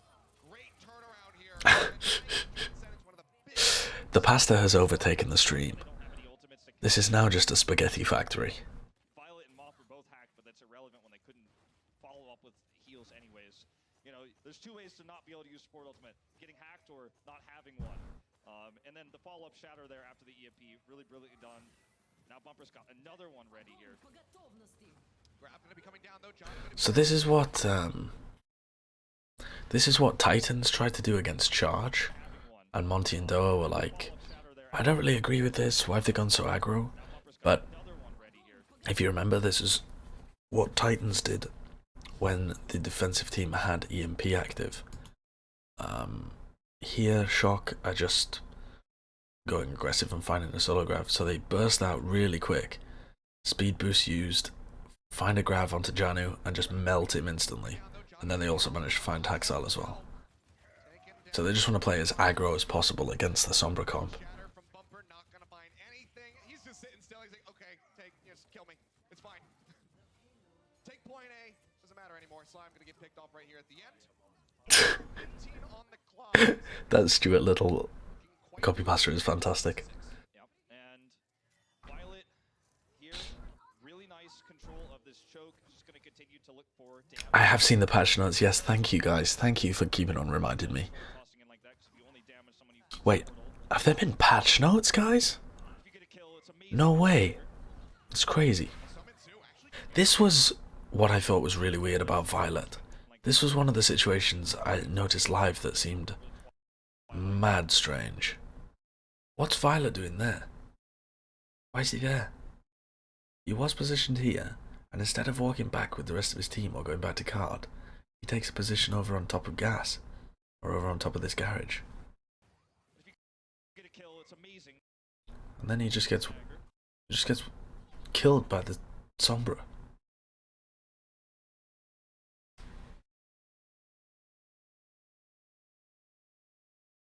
Very strange. Very strange. Well, Summon 2 actually just finds Violet. Takes him down, no EMP required to get rid of that shielding. And that's why Shock has to leave. If he farms an EMP throughout the rest of this fight and doesn't... So Violet really got caught out a lot of times. Still going to be a stagger either way. It's nice they kill Summon 2, but he will come back with that EMP. And nearly the big 6 on Probably thinks Sombra has EMP. is going to be whether Violet and Moth can hit the Well, how does that help? I mean, he could have had EMP there. But he would have just killed him anyway. If the Sombra can just kill you on his own, you're in the wrong place. on Route 66. Yeah, rough start for that first EMP. Gravity Surge is going to be thrown right at Architect and Super's feet. Locks them up, no kills to be found. Though now the EMP is going to be coming in, and again, as you say, Violet not going to be able to use the Transcendence, but Moth was the one she's going to be thrown. They're normally really good at peeling for Bumper. What happens here? Takes Bubble and goes for the pin, but he's a little too late, and it's just as the grab finishes. And then with Bumper on the floor, they must have not had armor pack available and stuff like that. Oh, and they don't have the Diva, which is one of their normal primary ways of peeling as well. Yeah. Sound barrier off. Now they push forward, get the cleanup kills, and that cart can surge forth. And also having that rally armor means even though he was hit with the EMP, the armor stayed, only the shields were taken away, so he actually was very survivable there. Where both supports were on opposite sides, meaning basically Janu Zarya seems pretty decent. very nicely done by the Shock. I don't think it's great that you have to swap your Diva and your Zarya, but it seemed alright. This is really nicely played by Shock. How do they lose this map? Did they lose this map? Shock? They got a blistering time. This is really reminiscent of, you know, Oh, Shock wins. what a really Alright, fair enough, fair enough. I thought they got 4-0'd. you know, bounce back from Boston in the final map. This is what I feel like I'm seeing here from Shock. Despite two heartbreaking Yeah. massive advantage. I think playing Sombra against a Shock is a really bad idea because Shock just want to play aggro. So you're giving them even more of an excuse to play aggro. It's like exactly their style. Squad in terms of keeping their emotions in check. Moth on the high ground again, looking for potentially a split. Oh yeah, and Bumper trying to go for him there. Here he comes This was mega weird by Bumper. I was calling this out when it happened. as a squad in terms of keeping their emotions in check. Bumper walks forwards here and for some reason tries to fire strike these two players up top. As Architect rallies, takes the bubble, but he can't really back off in time because he was so aggro and didn't get anything for it. What's he trying to do? Right click lob shots coming through, trying to take him down. They're unable to do it. Huge combo there. I don't know. Moth cutting the roster off there, and the energy that surrounds I'm not going to read them, Vex. doing a lot. I've already read them. Zarya right now. I've already read them. Oh, the It's a nice graph. It's a nice graph. fire strike to the face will be taken down. Used his own grab, but they're not going to be able to find any kills in the back of it. Twilight now. Both Rhines have shatter. Sentence up. Shatter from Bumper again. Not finding anything. Super That's nice. as well, but Bumper has the block. Can they stabilize? Can they hold them off? Is the question. Getting taken But their focus fire is all over the place from Vancouver. gonna be out. Johnny goes ahead, throws out the bomb, mans the final. How does Violet get picked again? Johnny getting taken. Okay, so here, their focus fire is a little bit all over the place. Self-destruct. Instead of being able to finish off Janu, they get pushed out. And Nevix could easily demech Janu there. And stop this self-destruct coming in. But okay, self-destruct comes in, they use their sound barrier though, they pick Bumper. They can just hide behind Super Shield. Johnny goes ahead. Throws out. Where the fuck Violet at? Does have that self-destruct ready to go in case he has to get back in the back quickly. Down Okay, there you are at the bottom of the screen. barrier's gonna be out. Johnny goes ahead. So he's in that doorway that's like down there. Throws out the. And he just dies. He's not under any pressure, he just doesn't get behind cover in time. What the fuck, Violet? Yeah, he's full HP. Barrier's gonna be out. Jono goes ahead, throws out. In fact, he's got a shit ton of sound barrier on him as well. Jono goes ahead. Look. He's got tons of health.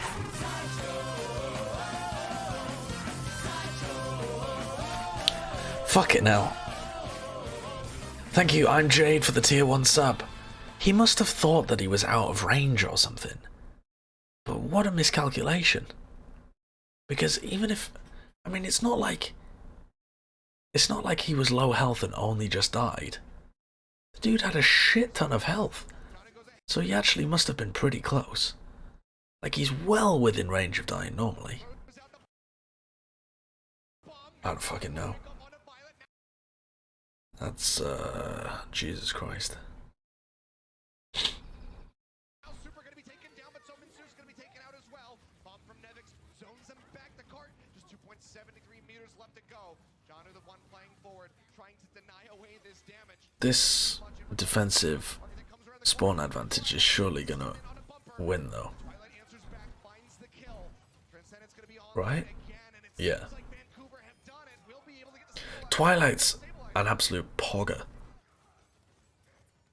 Twilight might be the best flex support in the league. Feel like your resources are depleting if you're the San Francisco Shock. They will come through with another grab from Sinatraa versus Twilight's Transcendence. If they could somehow bait the Transcendence out. I know that's a little blasphemous because Jonak is there and like Shu looks so good and stuff like that.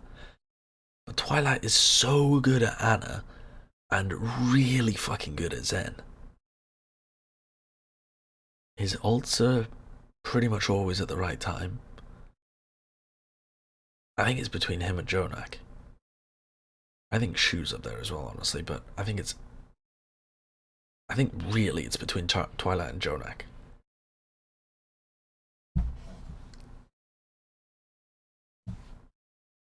Potentially successful push, but it really does revolve around that criteria. Sinatra's trying to chase down the Zen here. He's not getting close, but if he can force the... What's so impressive is that Jonak is well supported by the rest of his team,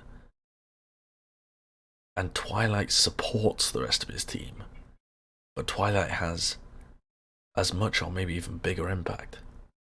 Well, now he's gonna have the grab. Boombox is top 3 at least. Boombox is top 3 at least.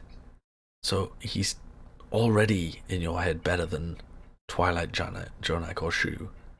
Or, I mean, Engod or Izayaki if you want to put them up there, or fuck, who else is there?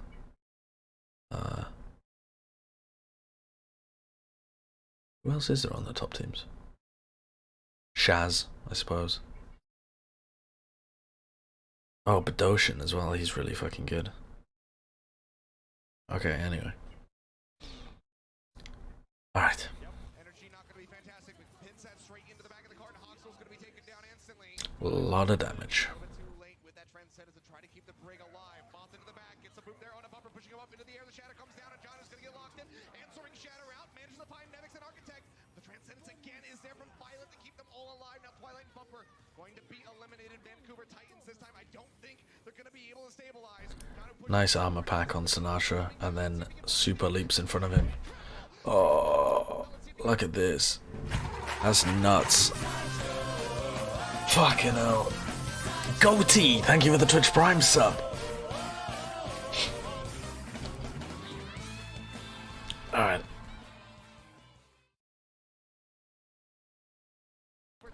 So Sinatraa gets caught in the grav, and they're doing a lot of damage to him, but Sinatraa takes armor pack, and then super leaps in front of him with the shield. And then, as this Diva Bomb goes off, Haxal is right on top of Super and bashes him. And it's just a rest in peace. Tiny little plays like that, but they're so good at syncing them up in the heat of the moment.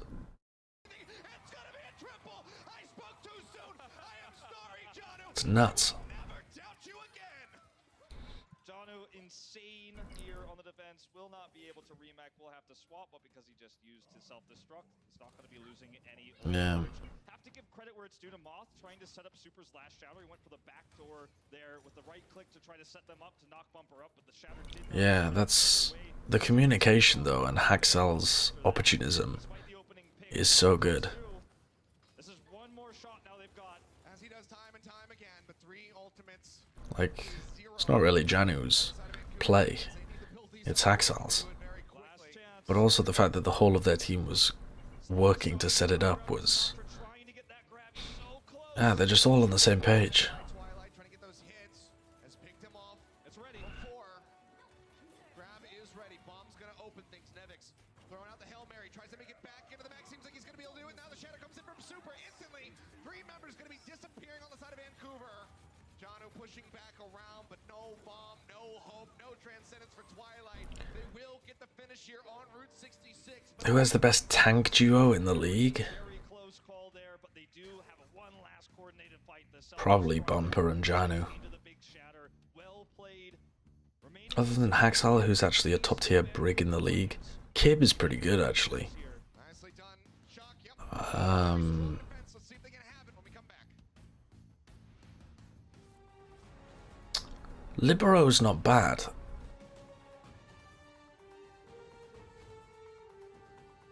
I also think that EQO is aggressive, but is pretty intelligent with how he plays.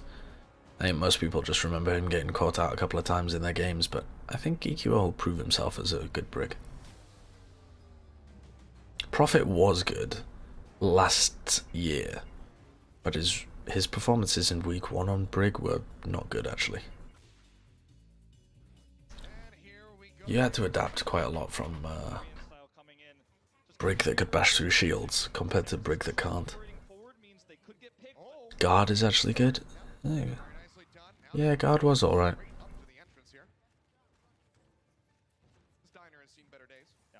Good tanks and brigaders. Might I offer Mickey for your consideration?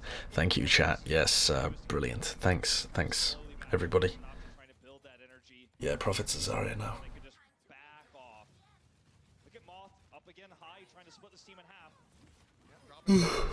Well, I don't think stats say anything really about brig.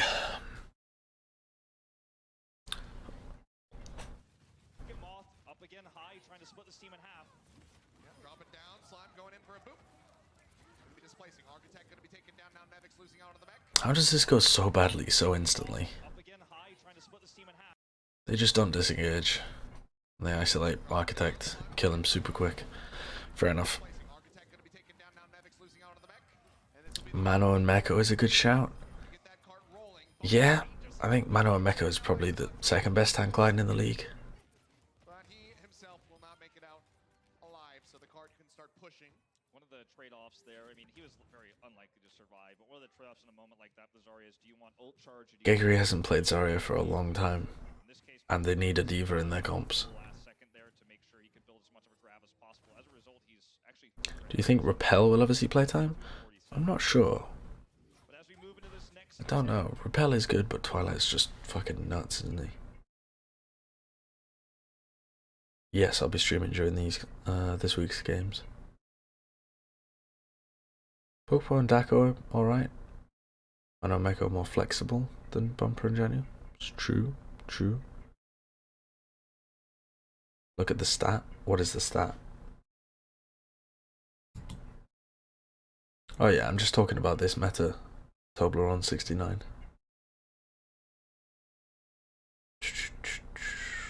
I can't see the meta.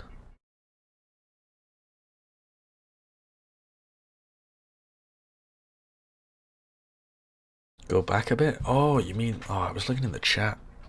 Twilight has more final blows this match than every Shock player except from Sinatraa. Holy Christ. Twilight is actually... That's bananas. Twilight should have been given player of the match, I think. But also Bumper was outrageous.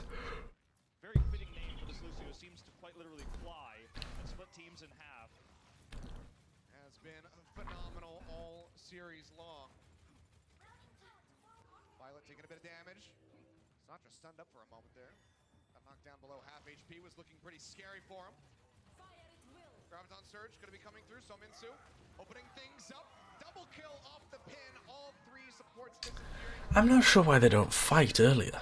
All serious. Why aren't Shock engaging? Why don't they drop down?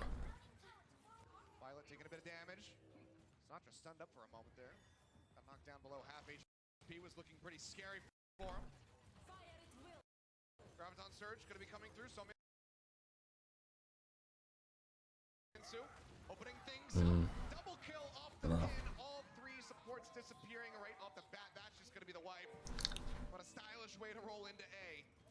Yeah, and you know we're talking about Definitely not Fusions and Axiom. my casting has been ult efficient, right? Trying Why do you think Fate and Space have been struggling so much? I actually don't think they've individually been struggling that much. really use I think Fate's a very good Reinhardt and gets a pin kill, does massive a good Winston as well.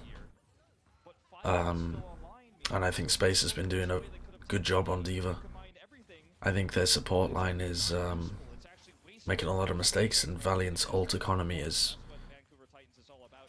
pretty tragic. Playing up top, They just don't have that looking to knock really sick teamwork and peel in their team, and they frequently mess up fights by fucking their ult economy. more shots, but it finished them off. The Transcendent's gonna be out. They get locked up into the ground. That's gonna be That's a big bomb. Shatter coming through, setting up for the bomb. This time for the Shock. Nevix gets himself a triple kill, taking a page out of Vancouver's book.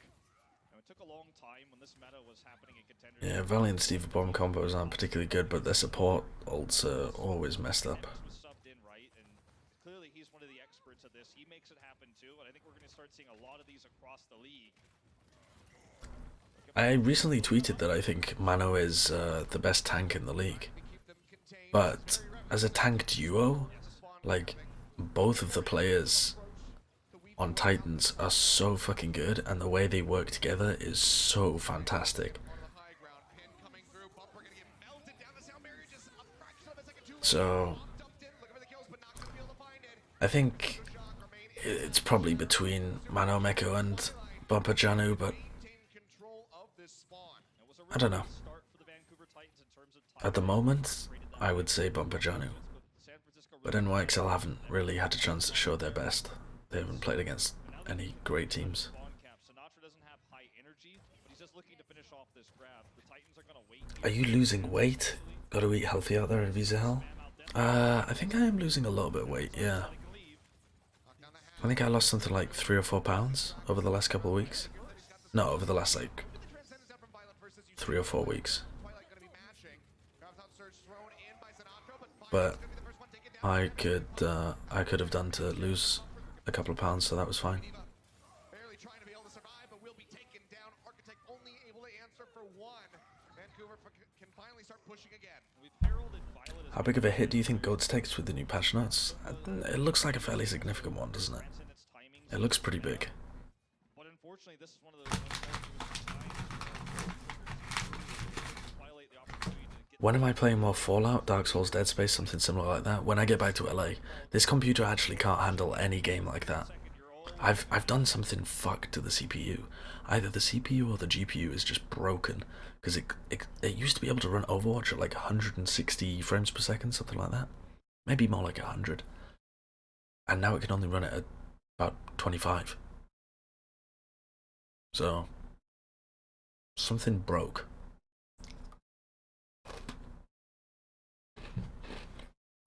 This is the PC I left in the shed for 2 winters. Yes.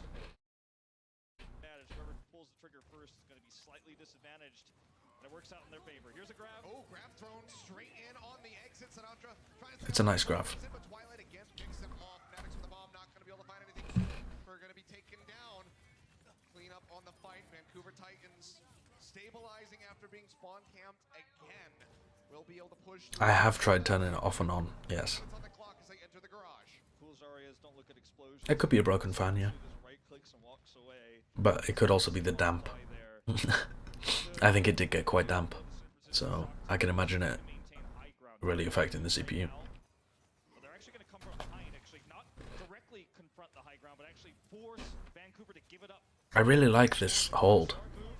Janu goes in, leading with the bomb. Unfortunately, it doesn't quite work. Violet Janu has the by controlling the cart. Smart move. self-destruct and they can't disengage quickly enough. Where is Violet when he dies? Smart move.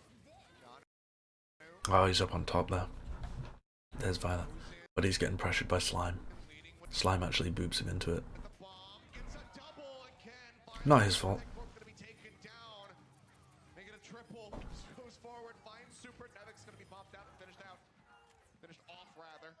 Sometimes it doesn't boot Flint's Infernape, so yeah, I am pretty happy that it works at all. And like how Sombra Goats is a big problem for Vancouver Titans Goats. It could be, actually. Yeah. Vancouver don't look like they're particularly comfortable against Sombra Goats.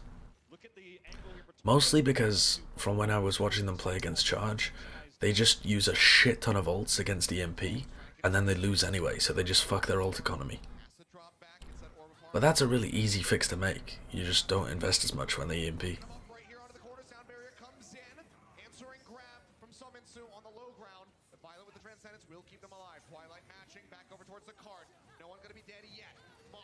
Throws down that sound barrier. Vancouver Titans now without any ultimates, but Janu nearly has a self-destruct ready to go. So Minsu manages to find Nevix. Taking him down, looking for a little bit more as the cart keeps inching closer, now within 5 meters. 2.75, bomb's gonna go into the back. Janu looking to do it again, but this time not gonna come up with any kills. It doesn't zone them far enough back for the cart to advance. Really nice. See if Bumper can get value out of his shatter. It's okay. But Bumper's isolated and they're able to pick him off. It's a nice self-destruct to be able to keep him alive. Or rather, to be able to isolate him. Will Titans still be a top team if Goat's meta is dead? They'll still be pretty good, I think. They'll still be pretty good in whatever meta. They've got good teamwork, and Bumper's a very good Winston as well. Janu's excellent diva, their backline's comfortable in anything. Their DPS players are, they're okay, they're pretty average. Right before that sound barrier becomes online, he can likely rejoin in here with the rest of his squad. Shatter's going to be coming down, instantly popped on the Transcendence as Twilight goes over, making sure his team's going to be safe. Super going to be picked off. Looking for a little bit more. Sound barrier now out. Ball's going to be catching 3 members. Nevix still going lower and lower in the mech, but now the Transcendence will burst him back. Summons here about to get his grav.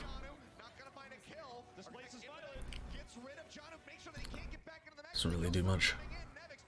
Nevix on Reaper, the greatest hero of all time. Oh no, wait, he dies instantly. Who could have known? Who could have known? That's going to be the second time. Kings Row, we had a strong push from San Francisco. We'll see if they can repeat that when they go on their next attack. And nearly to be. Both teams able to do it and see what happens when we come back. How do you think Chengdu will shape up once they have access to all of their players? I think they actually might get worse in the short term. Because they're not able to use their Wrecking Ball composition if they run Jijurin. So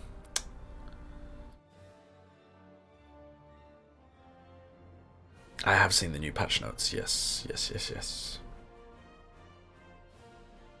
Reaper counters tanks. Does it though? Oh, there's gonna be a lot of Reaper hate from me on the desk, for sure. Point matters for map differential. Call them indicator points in StarCraft, as we call them that. But anyway, this is their map differential points. Oh, already aggressive push for it. So it's nearly taken down. Armor pack. And will save his life, Janu. Let's go back over with that fight again. Bubble used very early onto Super. For reasons I don't know. So Minsu gets pressured, booped, lasered quite a bit. He's weak. He takes armor pack. Bumper gets bubble, which is strange. I don't know why they use bubble on Bumper. I think So Minsu actually, whenever you put pressure on So Minsu, he tends to just use his bubble. Like use his projected bubble. At worst times. So I wonder if that's something exploitable for Vancouver Titans. I've noticed it a few times now in this match. That whenever they get So Minsu weak, as soon as he like recovers, he uses his bubble. So Bumping out full health, but Sinatra's gonna get his bubble a lot earlier. So when Sinatra's bubble is online, they could really go aggro. Which they do. Super gets his bubble. Actually, Bumper has his bubble again already. So there was a period of time there that they had an opportunity and they didn't move on it. Push up over the top, forces slime back. Now in from behind, Nevix manages to find the pop there onto Janu's mech. First casualty. Damage on Janu, trying to get the boop on Haxel. However, does manage to stay alive in the mix with his squad. Yeah, a little bit of shield bash mobility there, but this is looking great for the San Francisco Shock. Sinatraa and Summon Sue, very similar ult charge. Dropping Jan nukes on him. Captain Planet's puns are unacceptable. Unacceptable. Also the potential for shatters with both of those coming online. Bumper gets his first. See what happens. Scraps gonna be coming This was super weird. Transfers the second transfer Somin Su here. is taking an off angle up here. But he's Coming online. Bumper gets his first. able to get support way less from the Titans compared to this. So whenever you're taking these Zarya off angles, you still got to be in position of your team. Like, you still got to be in a position where you could be helped. So here is relatively safe. Here is definitely not safe. They trade grabs, but Sinatra's so much closer to his team than Somin Su is. Scraps gonna be coming down. Summon Sue gonna be locked And Somin Su just gets bopped. up here onto the high ground. Finds a couple members of San Francisco Shock, but Violet is there to keep them alive. Now, as for why Violet uses trance, again, these kind of questions cannot be answered. See what happens. Scraps gonna be coming down. Summon Sue gonna be locked up here onto the high ground. He just Members of San Francisco Shock has to use trance every time they grab. keep them alive. So, Said it's working out for him. Twilight with a smarter play, he realizes it's lost. Members of Vancouver So now, they do have a support ult advantage. coming down, locks up one, not able to find the kills. Twilight keeps everybody sustained with the bomb out from Nevix, gets rid of Bumper. Looks like they bashed him. Shock, look to do it again, replicating that success from King's Row, at least for the beginning, pushing their way into A. High ground control there for the Who do you think can bench most in the league? I have no idea. Sinatraa was able to do more damage than Summon Sue, even though they were at similar energy, probably both of them max. Couldn't tell you How Diva just casually eats a black hole. Crazy, isn't it? Yeah. damage. Now he's got way closer to a grab on the second one here than yes. Summon Sue, and Summon Sue's energy has been reset, so he's gonna force Bumper here to go forward, toss a bubble on him, try to catch up, but it's a long road. Oh, he's absolutely lapping him, but that's going to be a major opening as Sinatraa does get taken down. Sound barrier going to be in. Johnny looking for another. Okay, wait, let me watch this again. I was looking at the chat. Bubble on him, try to catch San Francisco holding aggressive. How does Sinatraa die? grab on the second one here. Sinatraa died at the beginning of Volskaya to a right click from Twilight. Gonna force Bumper here to go forward, toss a bubble on him, try to catch up, but it's a He just gets destroyed by a right click again. He's positioned over there by Cave. And he just gets to go forward, toss a bubble on him, bodied. try to catch up, but it's a long road. Oh, he's Just gets destroyed by a right click headshot with Discord Orb on him. absolutely lapping him, but that's going to be a major opening as Sinatraa does get taken down. Sound barrier going to be in. Johnny looking for another pick with a bomb. This time not going to be able to find it. San Francisco Shock just playing back. Violet getting closer and closer to that next Transcendence. Shatter going to be coming down. They managed to find Violet right before that ult can come through. Now Super going to be eliminated. They're Huh. off the cart. OT starts plummeting. They force Nevix back. So, Have to clean up the final piece of the puzzle here. I don't think that Sleepy should have played this game. I can definitely see that San Francisco Shock would want to run Violet. But Zarya dies first, the fight is practically I definitely think that they need to put a lot of coaching resources into Violet to get the most out of him. jerseys everywhere. But I don't know if anyway, you want to make that promise, but let's talk about this. Scenario. They identify, the Titans are able to identify Sinatra's got the higher energy. He's gonna have down energy. No, this is not again. Doesn't have for that forward aggression here outside the spawn. Know that even if this does fail, they'll have an attempt to recontest before A. Super huge damage. gets that bubble instantly go. Is Violet too solo queue? He just looks like he isn't on the same page as the rest of his team. Taking angles that are a bit too aggressive. Didn't follow his team on a rotation on King's Road that looked very weird. Caught out a couple of times. Goes around the corner, surges up to nearly Trances have been a little strange. Also means high energy for Sinatraa. Bumper. Couple more shots to finish him off, but oh, Super. Huge huge damage. So they're on defense and they're trying to hold forwards. Surges up to nearly 50% for that Earth Shatter. Bumper's weak, but Super took too much damage. Bumper falls very low, but so does Super. Couple more shots. And Super just stays aggressive for a little too long. Finds the opening kill. It's now to be the chase forward here. Sominsu looking to build up. If they had chased quickly here, Taken out. Very greedy they could have got Shock to try to pigs only give a shattered over to Super, but on a bunch of other people for Shock. it pays off at first when he gets But okay, they get Sinatraa. through for Architect, but See your formation. they can't get Jesus Christ, go to sleep. split. Enjoy Overwatch League, dude. Like Twilight. With that Transcendence getting ready to come online. Violet going to be trailing behind a little bit further. Otherwise, a lot of the other ultimates fairly even. Straight up on top of Big Earls. And Axel Francisco knocked. Shock looking for the fight. Bumper still playing forward. Trying to match. Shatter nearly here for Super. Last time they got grabbed on the high ground. Francis ready. Transcendence is online and Twilight gets caught by this. Super does actually drop this time though. Pops it instantly. No one else gonna be caught. It's a nice Earth Shatter. Slime and Janu get One gonna be collapsed. bashed. Cannot find the finishing blows. Shatter Bumper uses his, but gets blocked. use the Transcendence. Sound barriers getting ready to come online for both. Sinatraa tried to play aggro Locks them up. Twilight finds and goes down. a little bit more than that, and with Architect going down, seems like they might be able to push through. Pin is there onto Super, and Vancouver. Why does Violet use trance? 1%. Francis ready. Transcendence is online, and Twilight gets caught by this. So Super uses Shatter, and Twilight, what do you call it? Reaction trances it, because he knows he would get caught on. So Slime and Janu both get shattered, but they're able to go aggressive. When else gonna be caught? Some members in the back, but Then Violet gets trance, cannot find the finishing blows.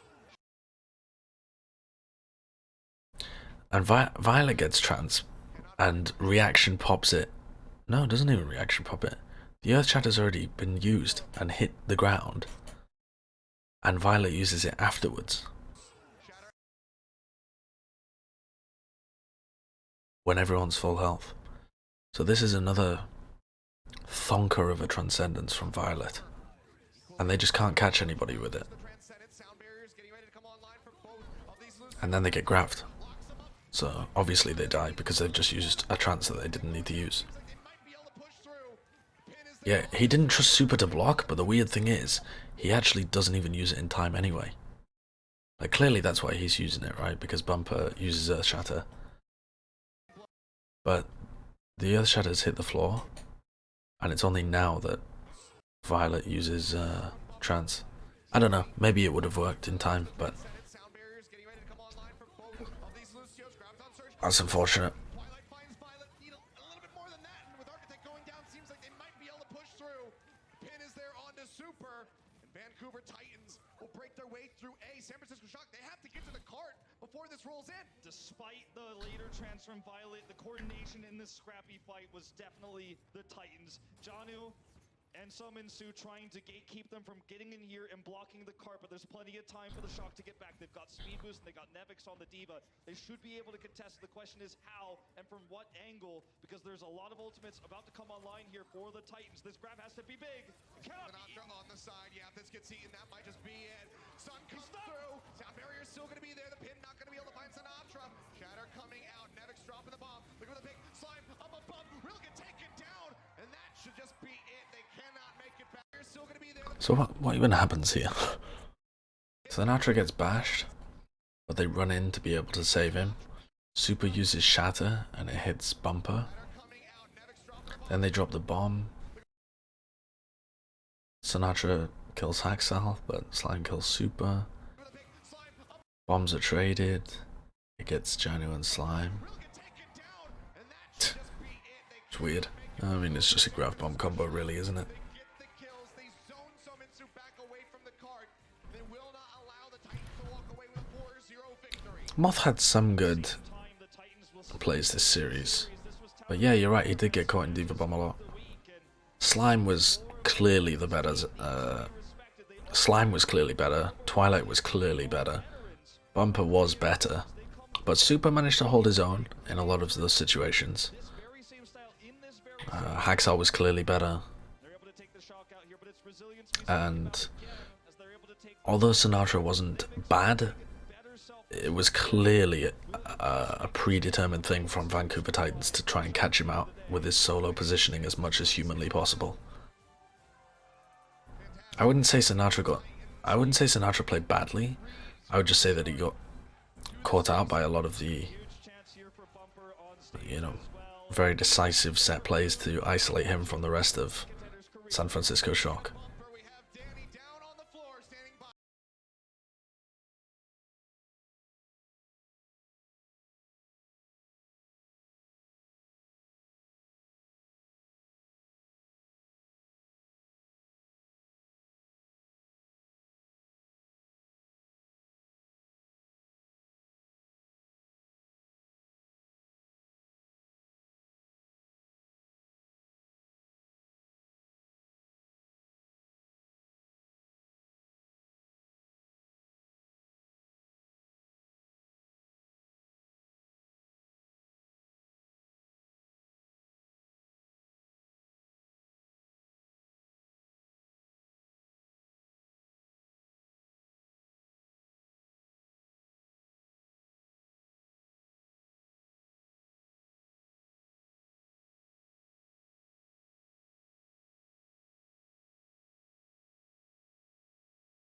For an interview. Is Slime the best Lucio?